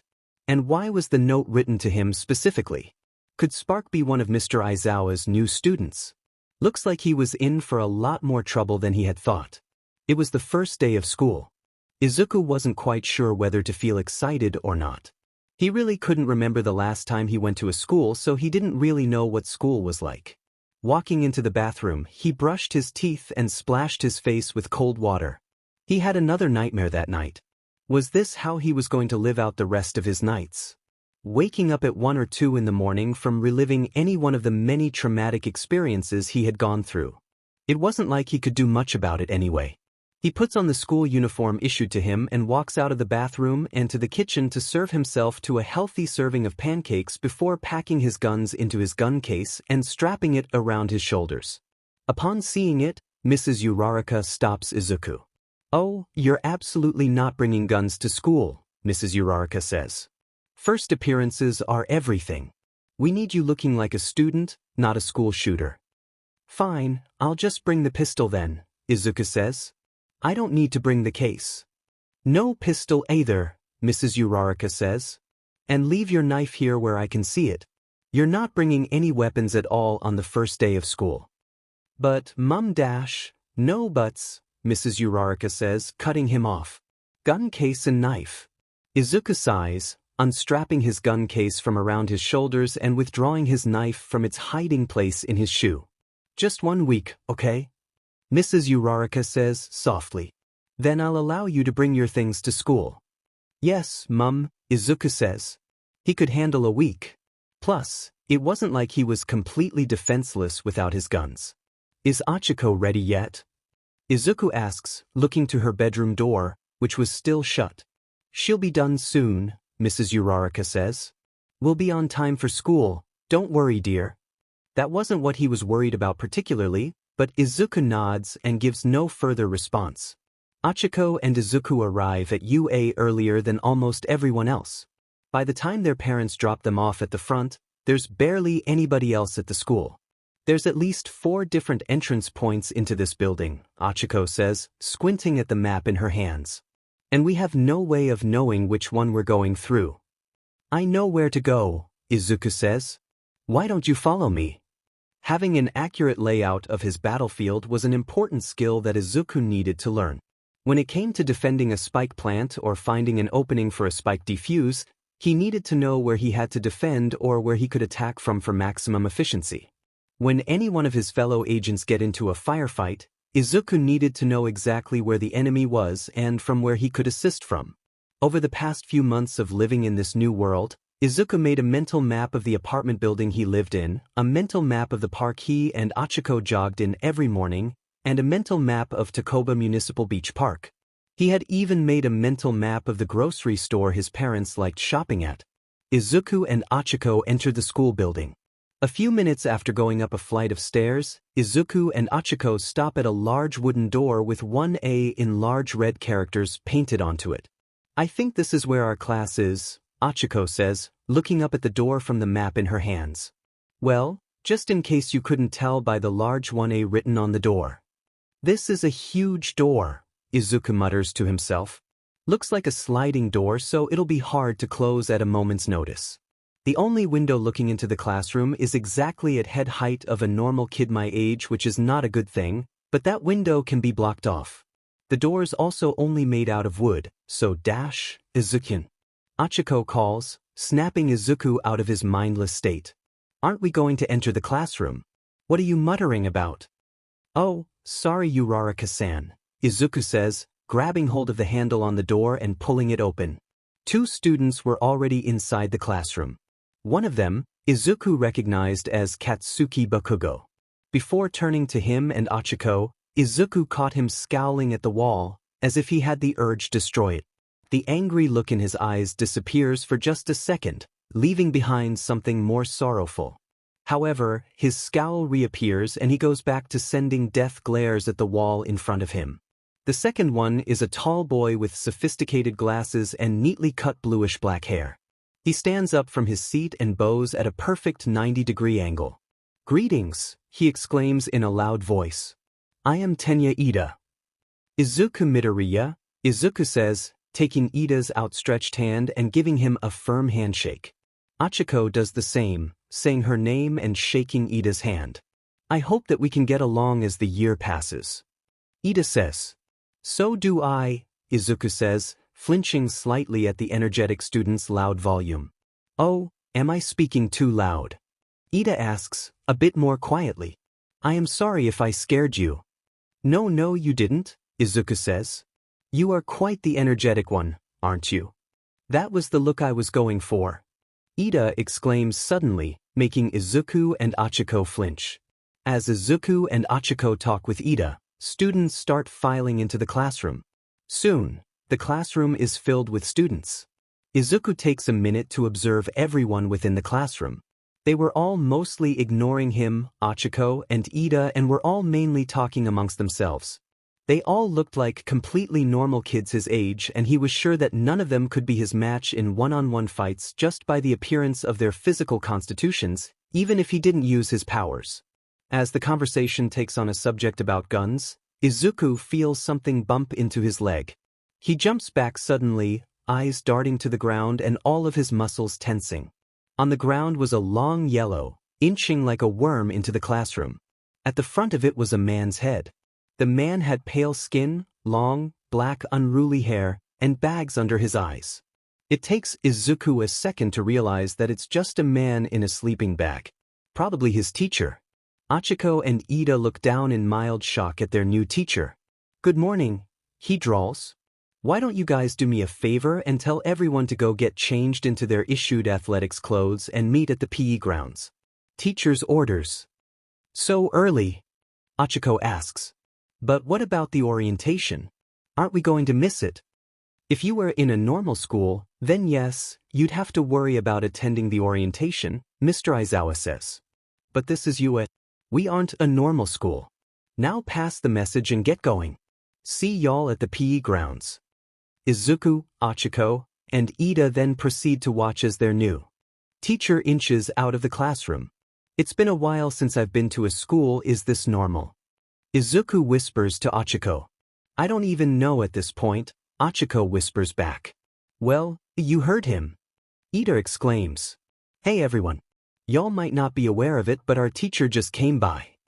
"So, it looks like everyone is here," Izuku's new teacher says, folding his arms. "Now, as for introductions, I'm sure you all know who I am," he says. "Please don't call me Eraserhead in class. Call me Mr. Izawa." Izuku's other classmates start chattering excitedly. Izuku meanwhile attempts to unearth as much information about the name Eraserhead as he can. He was an underground hero, meaning he didn't commit to public acts of heroism. Instead, he worked behind the scenes, setting up the field for other more public heroes and worked missions that usually weren't public knowledge. Doing so, he didn't enjoy much publicity, but Eraserhead had worked the job for a pretty long time, so that probably didn't bother him. But that also meant that there was no footage of him out in the field. Izuku had no info on how he fought or how strong he was. "So, what we're doing today is going to be a series of 8 fitness tests," Mr. Izawa says. "You all will be graded according to how well you do in each test based on a point system. Just a normal athletics test, but here's the kicker: whoever places last will be expelled." On the first day of school, Izuku mutters to himself. The other students don't respond. Izuku doesn't need to turn around to see what was up with them. He could smell their confidence in the air. "Now, we start with the ball throw," Mr. Izawa says. Who wants to go first? Mr. Izawa observed carefully as each of the students went through the physical trials. Each of the students did show that they knew how to resourcefully use their quirks. It seemed that Mr. Izawa had ended up with a good class this year. Izuku Midoriya was the only one not to use his quirk. Something about his quirk not being able to help him in any of the trials. However, his physical constitution was amazingly high. Higher than that should be of a 15-year-old kid. His ball throw distance had been over 150 meters. He landed in third place for his 30-meter dash time and was capable of lifting double his own body weight over his head. He scored remarkably well in all of his other tests. While observing them, Mr. Izawa attempted to identify this mysterious spark figure from the sticky note. The one who caught his eye was the orange-haired kid, Denki Kaminari, who had an electricity quirk. However, something told Mr. Izawa that it wasn't him. Soon all the tests were over. All of the students looked worn out and exhausted, save for Izuku, who was stretching as if he had just finished with his warm-up. So, these are your results, Mr. Izawa says, projecting the results from the tests onto a screen. A student named Minoru Mineta had gotten last. Upon seeing his name at the bottom, he groaned and covered his eyes with his small hands. Now, you know when I said that whoever placed last would be expelled? Mr. Izawa says. Well, I lied. Mineta uncovers his eyes and whoops. Well, obviously, a female student, Yaoyorozu, says. It was so obvious. Come on guys, you didn't honestly think you'd be expelled on the first day of school, right? Alright, that's a wrap-up for this, Mr. Izawa says. Everyone get changed back into your school uniforms and head back to the classroom. Wait for your next teacher to come in from then.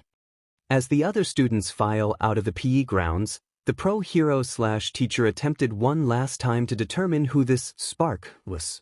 Yoru was a rift emissary. His powers allowed him to rip open and dive through tears in the fabric of space and time. He made good use of his powers, using them to attack his enemies from their blind spots. Why need to attack from where his enemies could see him if he could just as easily attack them from where they can't see him? So it was embarrassing to say that he couldn't find a way out of this strange new world. He really needed to find a way back into his world. Or at least he needed to establish a stable line of comms with Brimstone. Speaking of this new world, he hated it. Everything here was so bright and peppy. He hated all of its inhabitants. Why did they get to live in comfort and happiness while the people in his world had to suffer because of the first light? Actually, he hated a lot of things, in both this world and his. If he spent time dwelling on all the things he hated, he'd die from old age before making it halfway down the list. So he decided not to. After many failed attempts of trying to open a portal back into his world, Yoru decided that he should probably try finding his fellow agents who went through his faulty rift. That wasn't as hard. Thankfully, he had landed in Japan when being shot out of the rift. He knew the customs and language of this place, so making his way around wasn't too hard. After a couple months of digging around, he had managed to find the start of a trail of breadcrumbs that lead him to Spark. One day, on his little hack he had run through Skype, a trick 𝐒𝐿joy had taught him, he had picked up on someone named Firebird sending a call to one of the residents in an apartment in the town he was in. Firebird was Phoenix's code name. It was a long shot, but it was one worth taking if it had potential of taking him to Spark and Jet. It had been months since Yoru had gotten into any type of conflict save for beating up some fool who thought he was an easy prey for being robbed, so ducking in with his ult wasn't really an option. Plus, spiking his radianite levels would probably force him to get into a situation that will make getting to Spark harder, so he'd have to deal with infiltration the normal way. It took a bit of time, but the apartment building was just a normal apartment building. Though he nearly got caught by a couple of janitors, it was a piece of cake for him to break in, nab the residential list, and get out without otherwise being seen. Sitting on one of the benches in the park nearby, Yoru skimmed through the list, attempting to pick up on any familiar names. At the bottom of the second to last page was a very familiar sounding name. Izuku Midoriya. Where had he heard that name before? After looking through the list a couple more times, he went back to that name, Izuku Midoriya, and tried to remember where he had heard that name from. That's when he realized that Izuku Midoriya was Agent Spark's real name. He had forgotten it because he was so used to just calling him Spark. He had found Spark. A bit of cyberstalking later, Yoru found that Spark had actually talked with Phoenix and Jet once through the name Cabbage Head, Jet's nickname for him because of his hair color. Satisfied with his work that day, he rented a room in a nearby apartment where he could monitor the entrance of Izuku's apartment building as well as the window into Izuku's room so that he could keep an eye on him. Yoru set a mental alarm for at 3 in the morning and went to sleep. At exactly 3 in the morning, Yoru woke up, stretched his arms, and proceeded to plant himself in front of his window, carefully watching Izuku's apartment window and the entrance of the apartment building. At around 7, he finally got some activity. He saw Izuku leaving the apartment building, his gun case strapped to his back. He was dressed in a casual orange t-shirt and athletic shorts. Though he looked relaxed enough, Izuku's muscles were tense and his eyes were darting side to side as if an attacker could jump out from any of the potted plants around. Next to him was a girl about his height and age. She had slightly curled, short chocolate brown hair and pink rosy cheeks. Even from his apartment window, Yoru could see that she really cute. The girl tugged at Izuku's arm and asked him a question which Yoru couldn't hear. Izuku looked to her and answered, giving her a smile. A real smile of genuine happiness. Yoru had only ever seen that smile once, and that was when Brimstone gave Izuku his classic, a sign of recruitment as a Valorant agent. Izuku had been very excited for that, excited to see that his years of hard training had gotten him somewhere. Izuku was like a little brother to Yoru. Actually, not just to him, but to everyone else as well. Having a kid his age was nice to have in a group of adults. But Izuku couldn't have possibly. Yoru watched as Izuku responds to something the girl says, making her laugh as the two of them walk toward. God, Spark, I hope you weren't stupid enough to do what I think you just did, Yoru mutters to himself. Izuku was still a young kid, only 15 years in age. It was entirely possible that he let himself succumb to his feelings after softening up in this world of peace. A small part of Yoru felt proud that Izuku had finally found someone he could be truly happy with, but the other larger part of him almost cursed Izuku's stupidity. He must have known that he wouldn't be here forever. If he had to leave, Izuku would not only be emotionally scarring this girl, but he would also be emotionally scarring himself. Knowing Izuku, Yoru knew that Izuku wouldn't let this plushy world melt his brain. He saw it in Izuku's instinctive defensiveness. But still, Yoru sighs. A bit more not-so-legal cyberstalking later, Yoru had found out that Izuku was going to a high school that his parents made him enroll into. UA High School, the most prestigious high school in all of Japan. Lucky him. It was a high school run by superheroes. It didn't take Yoru long to find out that the superheroes in this world were actually genuinely heroic. As a result, the crime rate in Japan was eye-poppingly low. Even luckier for him. It was a piece of cake to find out who Izuku's teacher was, a pro-hero by the name of Eraserhead, an underground hero. In his world, Eraserhead had held his parents captive and tortured them for months on end. One morning, 11-year-old Yoru found his parents dangling from ropes by their necks in his living room. The name Eraserhead sent shivers down his spine, even after all this time. Something inside of him knew that this hero wasn't going to be like the Eraserhead from his world, just like every other hero in this world. Still, Yoru had traumatic memories from his experience with the so-called hero back in his world. He was more than happy to put a bullet into this Eraserhead's brain and even dared to hurt Spark in any way. It couldn't hurt to just leave a friendly warning in the pro-hero's office the night before the first day of school. Just in case. For the time being, all Yoru could do now was let things play out and hope Izuku doesn't lose himself into this new world. Izuku's first impression of the world's most powerful superhero were interesting to say the least. For one, he was loud. Very loud. He made Ida seem like a timid schoolboy about to confront his crush.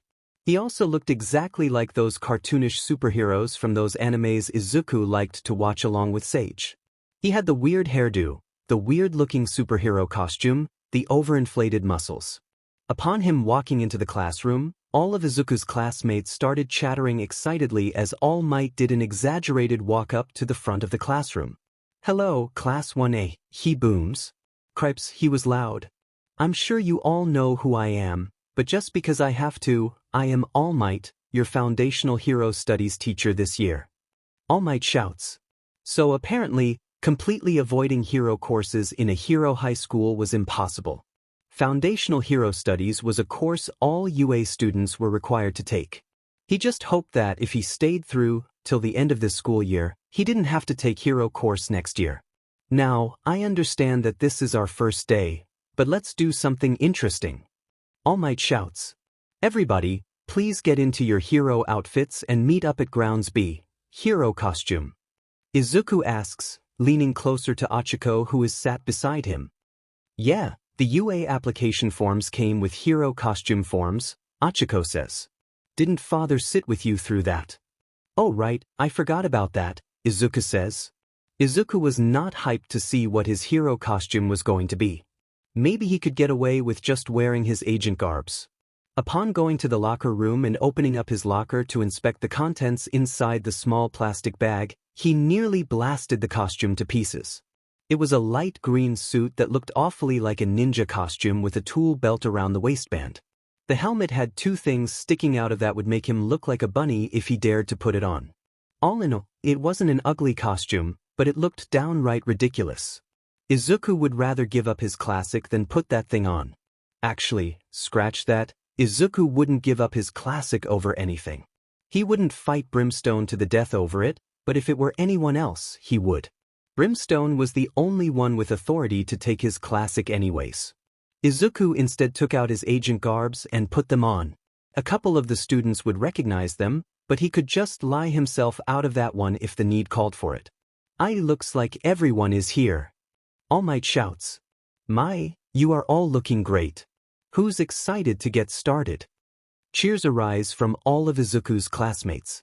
Izuku looked ridiculously normal compared to everyone else around him. His agent garbs of a normal light green jacket and breathes looked very out of place within the group of colorfully dressed teenagers around him. At least their hero costumes didn't look completely ridiculous. Some of their hero costumes actually looked pretty cool. Ida's costume made him look pretty epic and intimidating in a medieval knight kind of way. Achiko's costume was a tight-fitting bodysuit that made Izuku blush a little. Now, though most public superhero stunts are pulled off outside, more than a majority of villain fights happen indoors. All Might shouts. It's also more dangerous to fight indoors, Izuku says. Tricks your enemies could pull on you are harder to avoid inside of a building than outside of it since there is less space to move around in. Not just that, it's less likely to find a stable line of communications inside of a building, and, even if you do call for help, it will take more time for allies or reinforcements to find you. Well, you're awfully on the dot, young Midoriya. All Might shouts. Indoor combat training is important, which is why it's important to lay a foundation for fighting in an enclosed building such as this one behind me. Grounds B was a large skyscraper-like building with walls of metal. Judging from what he saw through the few windows, it was really dark in there and there probably weren't a lot of lights. That was good. Darkness both made his flashes more effective and made sneaking around easier. That was in a building with a layout that he knew though. He'd have to spend some time to case this whole place. You all will be split into teams of 2. All Might shouts. 2 teams will enter the building at a time, one team being the heroes and one being the villains. Inside this building, there is faux bomb that the villains must protect. The heroes win if they can touch the faux bomb or if they manage to capture the villains with 𝐒𝐮𝐦𝐸𝐸𝐸 before time runs out. The villains win if they can protect the bomb from the heroes until the time runs out or if they capture the heroes. Now, it's time to pick out the teams. All Might pulls out a box from seemingly nowhere. He reaches into the box and pulls out 4 small strips of paper. On the villains' team is young Ida and Bakugo. All Might announces. On the heroes' team is young Midoriya and Uraraka. Achiko nudges Izuku's shoulder and gives him a smile and a thumbs up. Izuku also gives her a thumbs up. All Might first sends Ida and Katsuki the building. Upon walking into the building, Ida decides to strike up a conversation fight with Katsuki. Can we really defeat Izuku-kun? Ida asks. Leave Izuku to me, Katsuki growls. You just protect the bomb. Are you sure you can take him on your own? Ida asks. Maybe we should dash, Just go find the bomb and stay there, Katsuki says. Okay, Ida says, walking off to find the bomb. Oh, one more thing, do you know Izuku? I've seen the way you greeted him before the entrance exam. It looks as if you have a shaky relationship with him. Just go, Katsuki says, feeling his frustration rise. You're starting to get onto my nerves. As Ida walked away from Katsuki, Katsuki thought of how he was going to fight Izuku. He hated Izuku.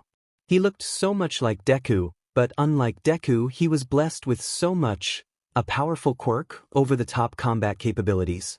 He knew that it wasn't Izuku's fault that Deku was cursed to such a miserable life, but for some reason, he couldn't quell his hatred for this Deku look-alike. How do you know your way around this building so well?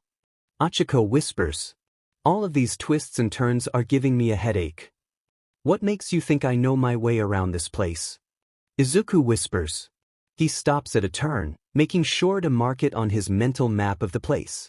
If he did this correctly, then they should be near the center of the building. As Izuku is about to continue on, he hears a small tap. He holds up a hand. Ichiko gives him a questioning look. Izuku aims a finger gun at the wall in front of him. He tilts it side to side as if calculating an angle, then fires a bright, light green bolt from his finger. It bounces off the wall and explodes in a flash of light green light. Izuku turns the corner to see Katsuki covering his eyes with his right arm. He stomps off the ground, launching himself at Katsuki with the capture tape in his hand, but Katsuki puts his left hand to the ground, releasing an explosion downwards. Izuku activates his powers and creates a field of particles around him. After all, an explosion was just energy being released at an extreme speed and intensity. However, that also gave Katsuki time to recover a little bit of his sight. That was enough to block Izuku's punch. Izuku grabs Katsuki's wrist and sweeps Katsuki, making him lose his balance and throwing him to the ground. Uraraka-san, go find the bomb. Izuku shouts. Ichiko just nods and runs off. Katsuki grabs onto Izuku's ankle and pulls. Izuku falls to the ground as Katsuki gets up and swings a fist downward at Izuku's face. Izuku tilts his head to the side and kicks upward with his leg, hitting Katsuki in the side of the head and sending him flying into the wall. Izuku gets up and rushes over to Katsuki with his capturing tape in hand, but he fails to catch Katsuki's right swing and gets hit in the face. Izuku goes flying into the opposite wall and bounces off of it and onto the ground. He gets back up, forcing himself to ignore the twinge of pain and wipes the BLD from his nose. When the pain fades, he clears his head and does a quick damage assessment. Katsuki also gets off of the wall, though it doesn't look like he's handling his injuries as well as Izuku is. Why would he? Katsuki is just an average teenage kid. Izuku is a trained Valorant agent. Izuku flexes his shoulder muscles. He needed to deal with Katsuki as soon as possible as he could help Ichiko retrieve the bomb. He just hoped by now that Ichiko had at least found it. He had spent enough time recovering. It was time to attack. Izuku lunged forward at Katsuki and sent a punch at him. Katsuki brought up his arms, blocking the punch with the large grenades on his wrists, but the movement was sluggish. He was still dazed from the pain. He kicks Katsuki in the leg, forcing him down onto a knee before punching him in the stomach, making him bend over. Izuku WHPs out his capture rope and ties it around Katsuki's wrists. Izuku gets up and prepares to run off to find Ichiko, but stops when Katsuki starts speaking. "You're so lucky," he says. "What makes you think that?" Izuku asks. "You have everything that Deku could have ever wanted," Katsuki says. Izuku turns back to Katsuki and kneels on the ground in front of him. Deku used to go on and on about how he was going to have an amazing quirk and how he was going to be like All Might, Katsuki says, tears starting to form in his eyes. "I know we're strangers to each other, but I can't help but hate you. But why did you have to look so much like him? Why were you, his mere look-alike, given everything he wanted? Do you think my life is perfect just because I'm powerful, Bakugo-kun?" Izuku asks. Katsuki doesn't reply and just turns his head away from Izuku. "Meet me in Takoba Municipal Beach Park after school," Izuku says, getting up from his place in front of Katsuki. "We'll talk there." At that, Izuku runs off to find Ichiko and, hopefully, the bomb. Meanwhile, While Izuku is running around trying to find where the faux bomb is located, Achiko had already found the faux bomb. She hides behind one of the wide pillars around the room, looking for anything she could use her quirk on. There was nothing on the floor around, and she definitely wasn't strong enough to just rip one of the pillars out of the ground. She vaguely wondered if Izuku was strong enough to do. Standing beside the faux bomb was Ida, arms folded and foot tapping the ground. It was hard to tell with his glasses on, but Ida looked bored. Achiko, meanwhile, is trying to think up a way of getting to the bomb without running into him. Katsuki has a very villainous side, Ida mutters audibly. That will help us win. As for me, I must embrace the darkness in order to become hero. Behold. He spreads his arms open dramatically. I am the personification of villainy. Achiko nearly doubles over laughing. Oh my god, he's actually monologuing. Achiko thinks to herself, nearly saying it out loud. He's taking this so seriously. Uraraka-san, is that you? Ida asks. Oh see, did I actually say that out loud? I'll have you know that I've prepared for your encounter, Ida says, spreading his arms. Behold, I've hidden everything lying on the floor, rendering your quirk useless. Now you have nothing to use against me. Oh boy, he really is taking this too seriously, Achiko says as Ida imitates an evil laugh, walking out from behind her pillar and turning on the communication device in her right ear. Hey, Izuku-kun, I found the bomb. Where is it? Izuku asks back, his voice buzzing in through Achiko's earpiece. It's on the 5th floor, Achiko says. How are things on your end? I've already captured Katsuki, Izuku says. Making my way up to you now. You think you can deal with this on your own? I'll try, Achiko says, turning off her earpiece. Welp, here goes nothing. Achiko dashes forward, a move that catches Ida off guard. He brings up a block in anticipation of an attack, but Achiko touches a hand to her shoes and leaps over Ida, floating right over him. Ida looks up in surprise and brings down his block. A valiant effort.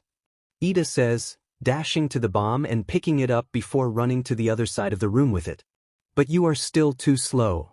Well, since you didn't want to do things the simple way, Achiko says, cracking her knuckles.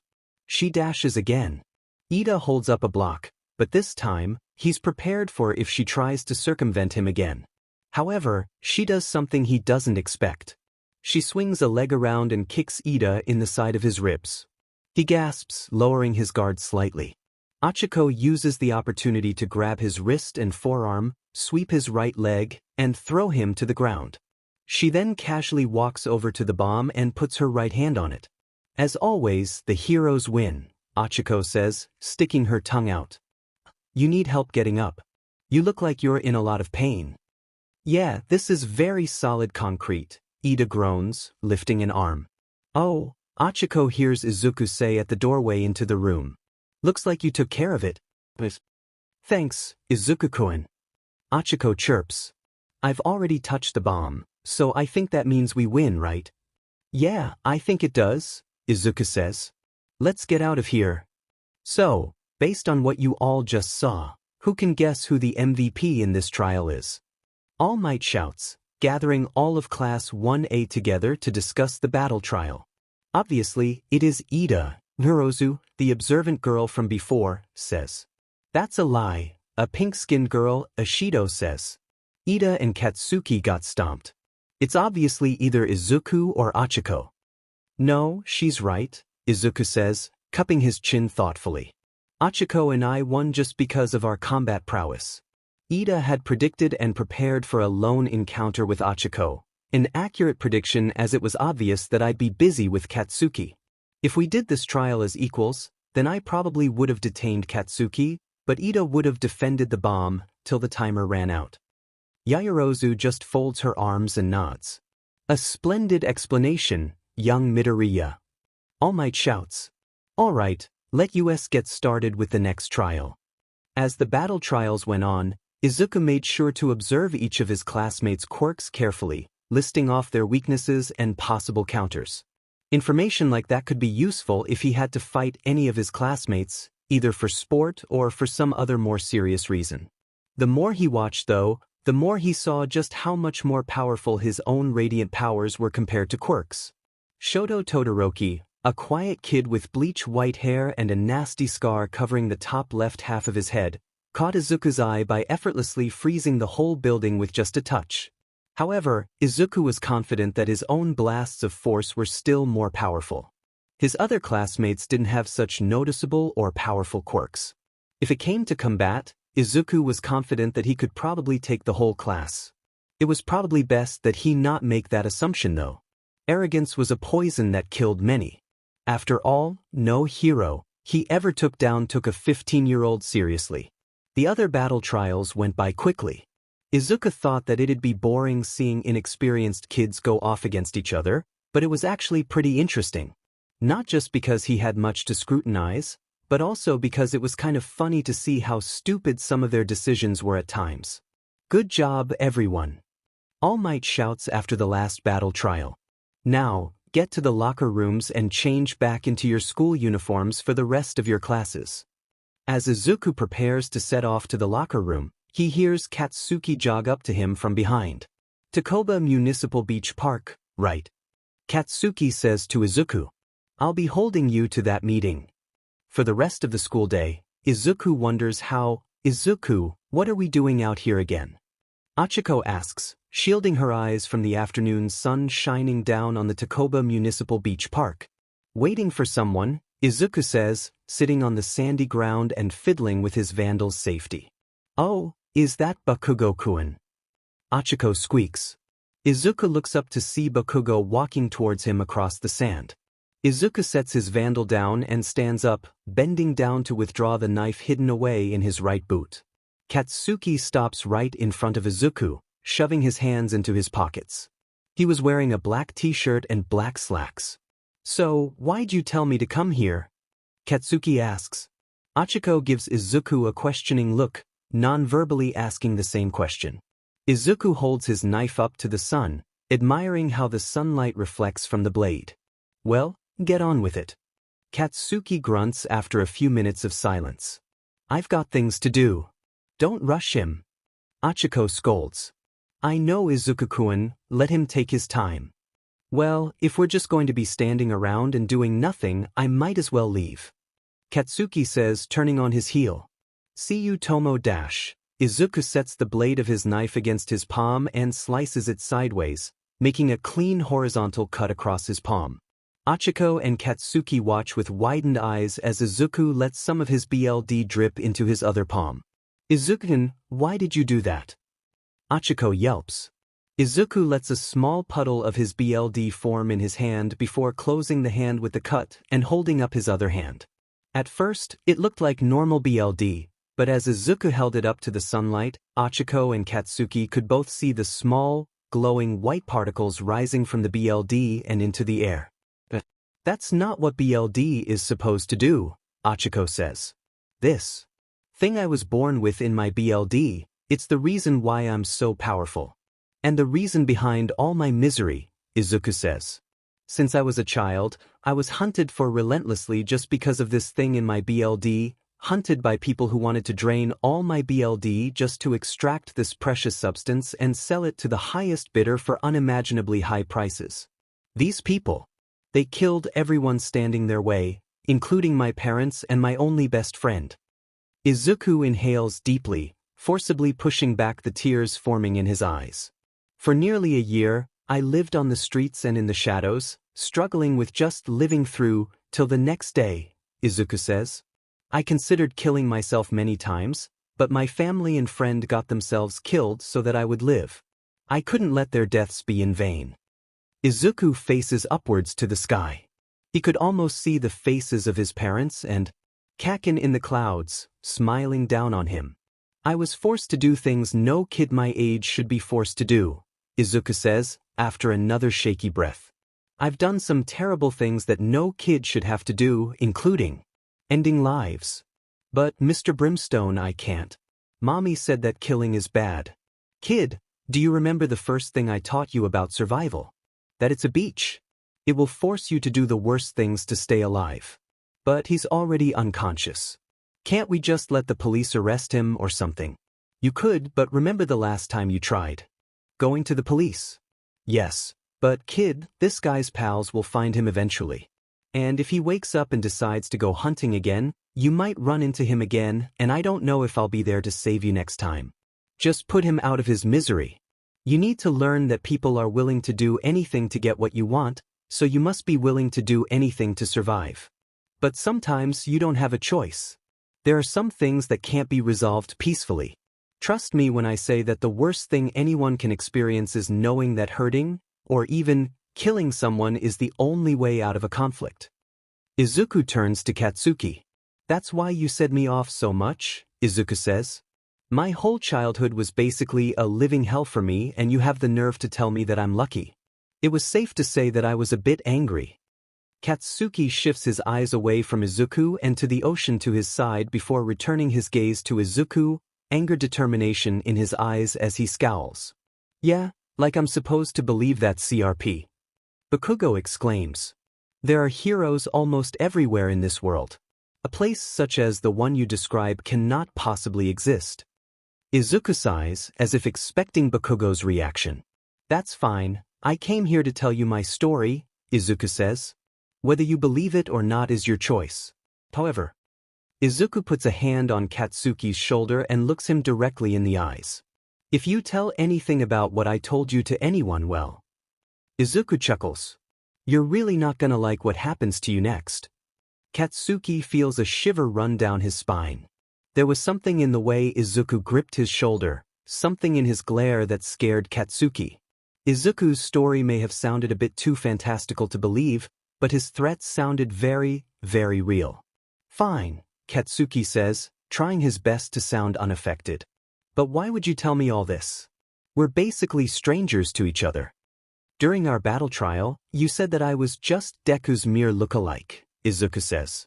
I don't know who Deku is, but he's probably a friend of yours, right? Or should I say, was a friend of yours? The one with water in his lungs. Katsuki squints his eyes at Izuku. Izuku can see small sparks alight from Katsuki's hands from within his pockets. I did mention that a friend of mine has a bullet in his brain, Izuku says. Kaken. Kaken was a good and loyal friend, the best I could ever ask for. You look exactly like him. It's not just in how the two of you look like, you two act exactly the same as well. I didn't care if you were really Kaken. It just felt nice to talk to my best friend again, even if he wasn't really the same person. Katsuki turns away from Izuku. So, you're my Deku's look-alike and I'm your Kaken's look-alike, Katsuki says. Aren't we an interesting pair? Izuku just nods. For a few seconds, Izuku and Katsuki just stare at each other. The tension breaks when Achiko clears her throat. Well, Izuku-kun, we should really get going or Mom and Dad will start to worry, Achiko says. All right, Izuku says, turning away from Katsuki. See you tomorrow. Bakugo just mutters a bye, and turns around, walking in the opposite direction Izuku and Achiko were. Your past seems so dark, Achiko says, sitting on one of the benches in the park near her apartment. Izuku just nods, sitting beside her, but not close enough to be in contact with her. It had been a while since he had told someone about his past like that. After receiving his classic and becoming a Valorant agent, Izuku promised himself that he'd never let his past resurface again. Who knew that all it took to crumble his resolve was seeing his best friends look alike? He was definitely having nightmares tonight. So that's why you're having nightmares basically every night, Achiko says. You're reliving traumatic memories from your past. Izuku just nods again. Did you really kill people before? Not exactly a question you ask someone, Izuku says. Izuku-kun. Nobody likes to be reminded of people they hurt, Izuku says. More so for people like me. Achiko looks like she wants to push the subject, but she chooses not to. I understand why you wanted to Bakugo-kun your story, but why did you bring me along? She asks. Uraraka-san, how long has it been since we started living under the same roof? Izuku asks. 2 or 3 months. Yeah, I think so. What? I've lived with you long enough to know for sure that I trust you completely, Izuku says, smiling at her. You trust me? Achiko asks. I do, Izuku says. I wouldn't just tell someone my life story for no apparent reason, trust me. Achiko just nods her head. We should get home, Izuku says, standing up from the bench he was sitting on. Yeah, Achiko says. Hey, Izuku-kun. What's up? Thank you. For what? Trusting me. Izuku smiles. Achiko returns his smile. Of course, Izuku says. Now let's get home. It's been a couple of weeks. As promised, Mrs. Uraraka allowed Izuku to start bringing his guns to school as long as they stayed in his case unless he had full consent to pull them out. For the first few days, Izuku's classmates freaked out upon seeing that Izuku started bringing his guns to school, but after those first few days, it kind of became a normal for him. Plus, he never actually took them out. As for UA itself, it definitely lived up to its reputation as the most prestigious hero high school in Japan. Keeping up with the courses was moderately difficult, but Izuku actually felt that he was learning. He found a couple of things incredibly interesting about school. Like why there was a class for learning Japanese in Japan. It should have been obvious that anyone natively living in Japan would know how to speak Japanese. In high school no less. As for the material itself, having never been to an actual school, Izuku found the material interesting. He didn't really dig this homework thing though. He felt that home time should be spent doing home things, not school things. The hero courses themselves were interesting. Izuku actually found them quite fun. They came in a bunch of different varieties: rescue missions, combat missions, retrievals, etc.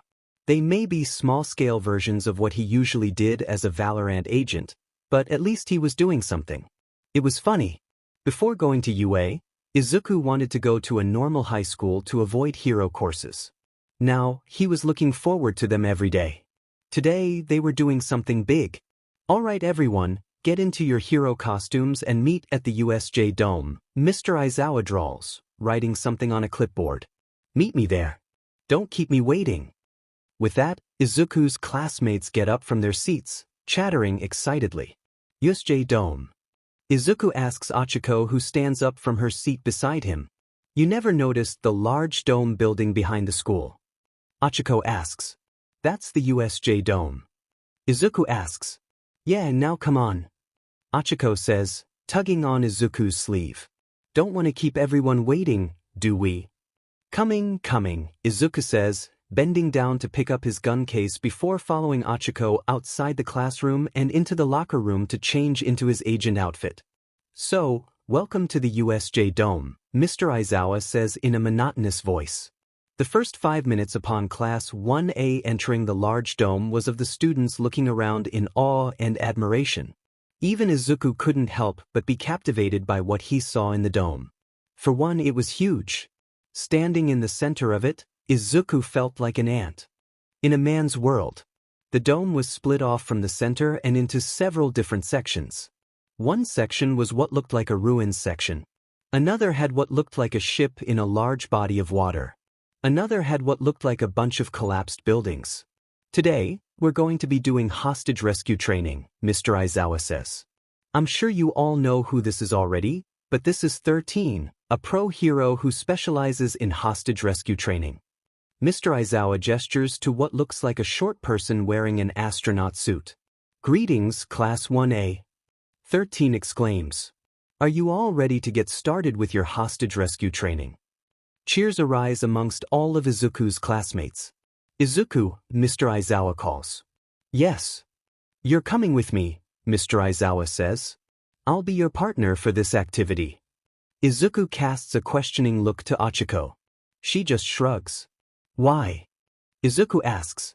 Because everyone has consent to use whatever they have at their disposal, Mr. Aizawa says. That means you can use your guns. I'm going to be keeping an eye on you. But, Sensei, I'm not Dash. You'll be running around with guns, Mr. Aizawa, folding his arms. And I'll have hella lots of paperwork to do if you accidentally shoot one of your fellow classmates. So you're coming with me? Alright, if that's what you say, Izuku says, sighing. He walks over to Mr. Aizawa after waving to Achiko. Now we can get started, Mr. Aizawa says, turning to 13. The moment those words leave his mouth, a loud whooshing sound goes off behind Mr. Aizawa. Izuku and Mr. Izawa both turn around to see what looks like a large dark purple wormhole open up behind them. Children, huddle together, Mr. Izawa says. This isn't on our itinerary. The students of Class 1A all huddle together. Mr. Izawa unfurls his scarf and brings up the goggles around his neck to his eyes. 13, protect the students, he shouts, jumping into the group of villains right in front of him. Wait, Eraserhead dash. Evacuate the students. Mr. Izawa shouts, jumping into the fray of villains in front of him. Is he seriously thinking of taking all of us down himself? One of them drawls. Sashes shoot out from around Mr. Izawa's neck, grabbing two villains and smashing them together before throwing them into a small bunch of other villains. Let's go, children. 13 says, waving them behind her. A shadow with glowing yellow eyes shoots out towards the class. Nice to meet you, children. We are the League of Villains. A loud voice, seemingly from the shadow, booms. And today, you all will be part of our large operation to kill All Might. You should all be proud. Get behind me. 13 shouts. Black hole. 13 points one of her fingers at the shadow. The capsule at the tip of it opens up, opening up a tiny but powerful vacuum out of her finger, which makes Izuku wonder if 13 had a physical body. Parts of the shadow gets seeped into 13's finger, but the shadow itself seems unaffected. A valiant attempt. The shadow booms before swiftly wrapping itself around the whole class. The shadow had completely covered the USJ dome from sight. Izuku looks around, attempting to find a crack in the dome of darkness around him. Suddenly, he feels a strong force sking him into the sides of the dome, which had become portals. Activating his powers, he wraps his body with particles, which resist against the suction force. Impressive, you're powerful enough to resist my quirk, the loud voice booms from all around Izuku. Well then, guess I'll just leave you to the villains then. Don't die too fast, Izuku, they're hungry for BLD. The shadowy dome disappears, revealing the USJ dome. And the small group of villains surrounding him. Hello, little piggy, one of them drawls. What a creep, Izuku mutters, taking out his vandal and pulling out its safety. Izuku-kun. Achiko shouts, closing her eyes and shielding herself from the strong wind blowing her backwards with her arms. When the wind stops blowing, Achiko opens her eyes and brings her arms down. She was in the USJ dome, but far from the center. Uraraka-san. Ida shouts from right beside her. Ida-kun. Achiko shouts. What should we do?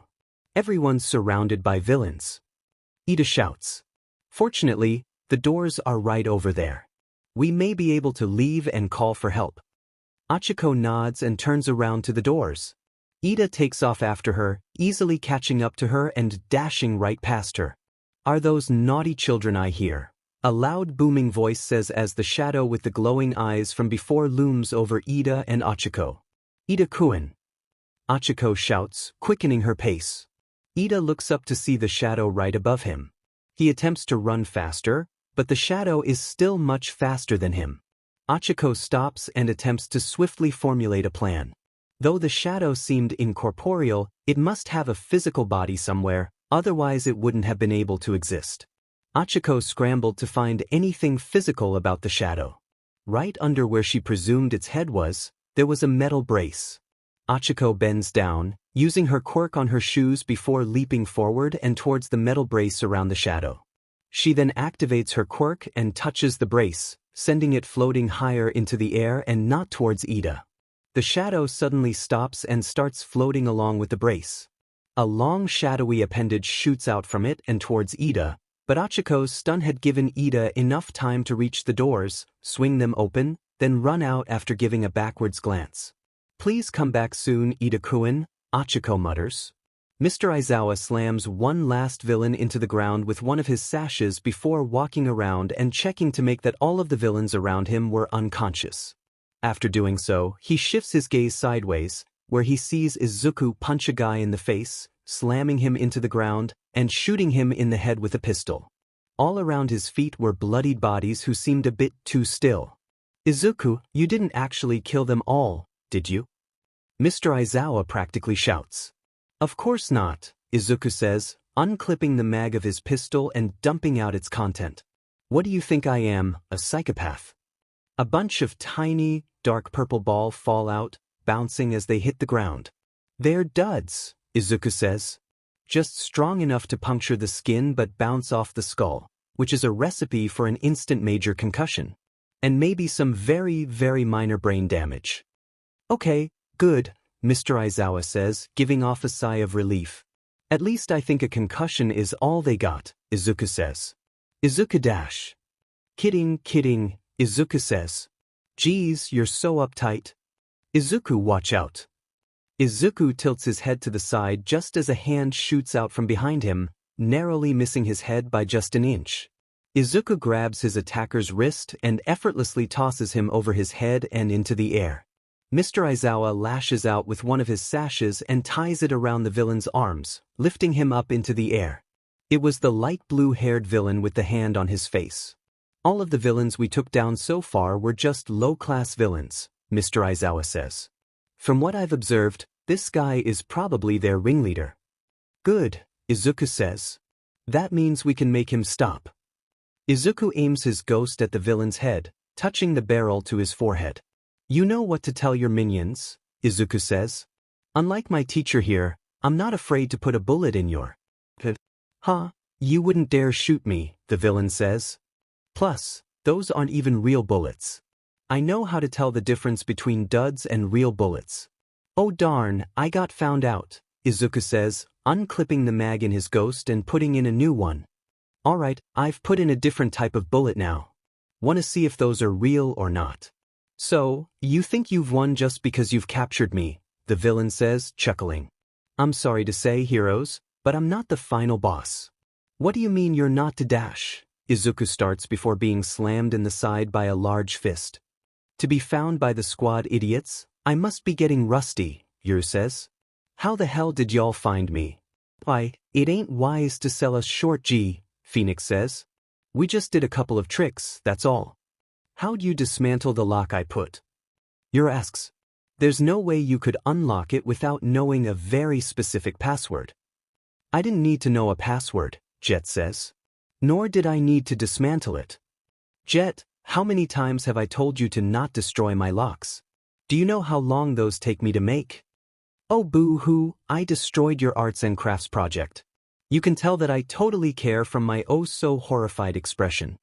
I now break it up, Phoenix says, getting in between Jet and Yoru. This is a nice apartment room and it'd be a real shame to mess it up. Yoru and Jet relent, scowling at each other. So, did you find Spark yet?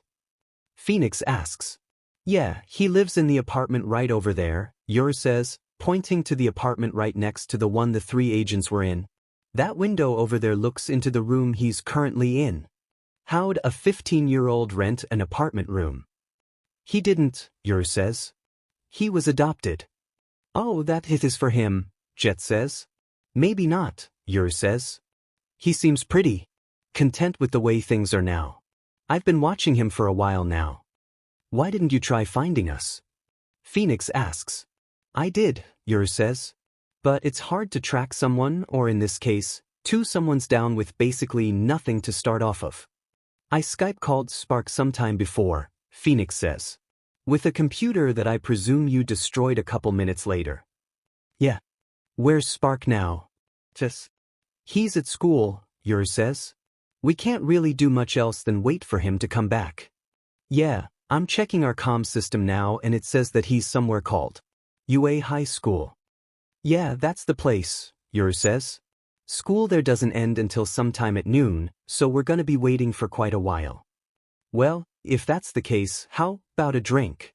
Phoenix asks, taking a small bottle of whiskey out of his pocket. Phoenix, how did I never notice something like that in your pocket for the last few months? A little trick I taught myself. Phoenix says. Now, about that drink dash, he's cut off by a small, quiet beep. Phoenix knew what that beep was. But that's impossible, there's no way any of them could have gotten into any conflict, not in a pansy-butted world such as this one. That beep only resounded when any of his squadmates' vitalities drops past 75%. Judging from the way Yoru and Jet stopped, he guessed that they heard it too. Spark's life points have dropped to 64, Jet says. His shields are also completely destroyed. See, I swear if it's that eraser head. Yoru growls. Eraser head. Never mind. Yoru says, pulling out his mask. Grab your stuff, then let's set off. Do you know where he is specifically? Phoenix asks. According to our comm system, he's in somewhere called USJ Dome, Yoru says. We'll be going right up to him. First priority is getting him to safety before confronting the threat. Jet and Phoenix nod, Jet pulling out the safety on her Judge and Phoenix out the safety on his Phantom.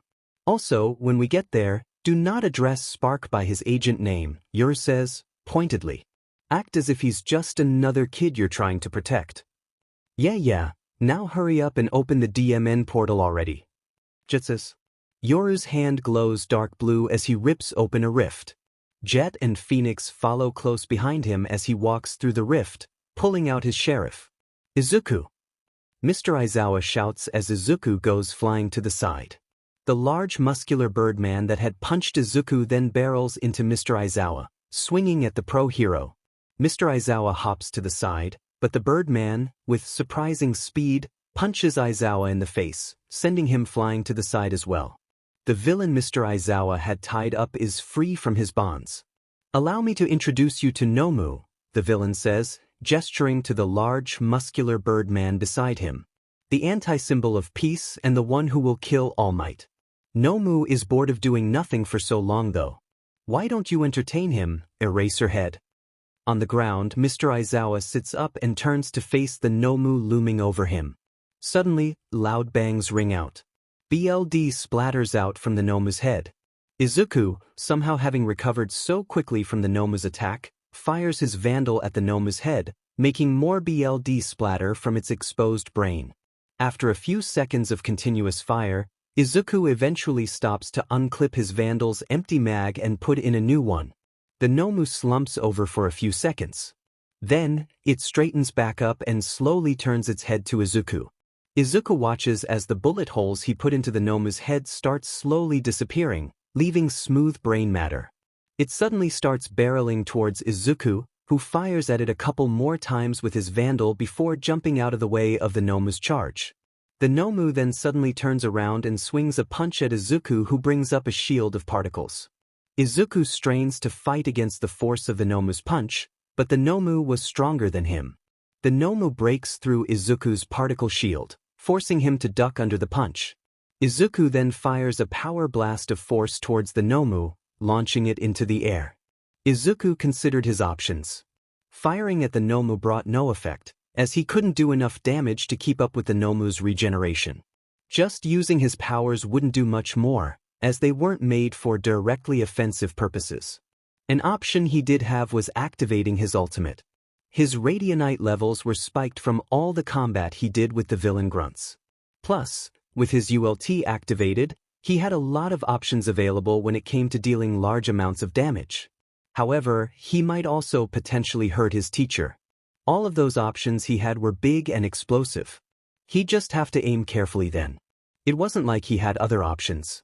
Izuku rips off his jacket and tosses it to the side as the Nomu hits the ground a good distance away from him, starts barreling toward him again, black and white lightning erupting from his body as he activates his ultimate. The Nomu charges towards Izuku as black and white lightning erupts from his body and glowing, light green particles dance at his fingertips. As it approaches Izuku, the Nomu raises a fist and slams it downward and towards Izuku, who backflips into the air just as the Nomu's fist smashes the ground where he was standing just a second earlier. While in the air, touch the ground, the particles around his hands gathered to cover his right arm. In a flash of light, the particles disappear, leaving Izuku's right arm wrapped in a tight-fitting black and light green gauntlet. The moment Izuku's feet touched the ground, he could hear the Nomu barreling towards him again from behind. Izuku then turns around, leaps to the side just as the Nomu's fist misses him by a couple of inches, and fires a light green triangular prism at the side of the Nomu's head. The triangular prism breaks into light green liquid that splashes all over the side of the Nomu's head just as it makes contact. The Nomu lets out an ear-piercing shriek. Mr. Izuku watches as the liquid starts bubbling and releasing gas. The 𝐻𝐽𝐽 screeches again as the acid visibly eats its way through the 𝐻𝐽𝐽's skin. Was that acid?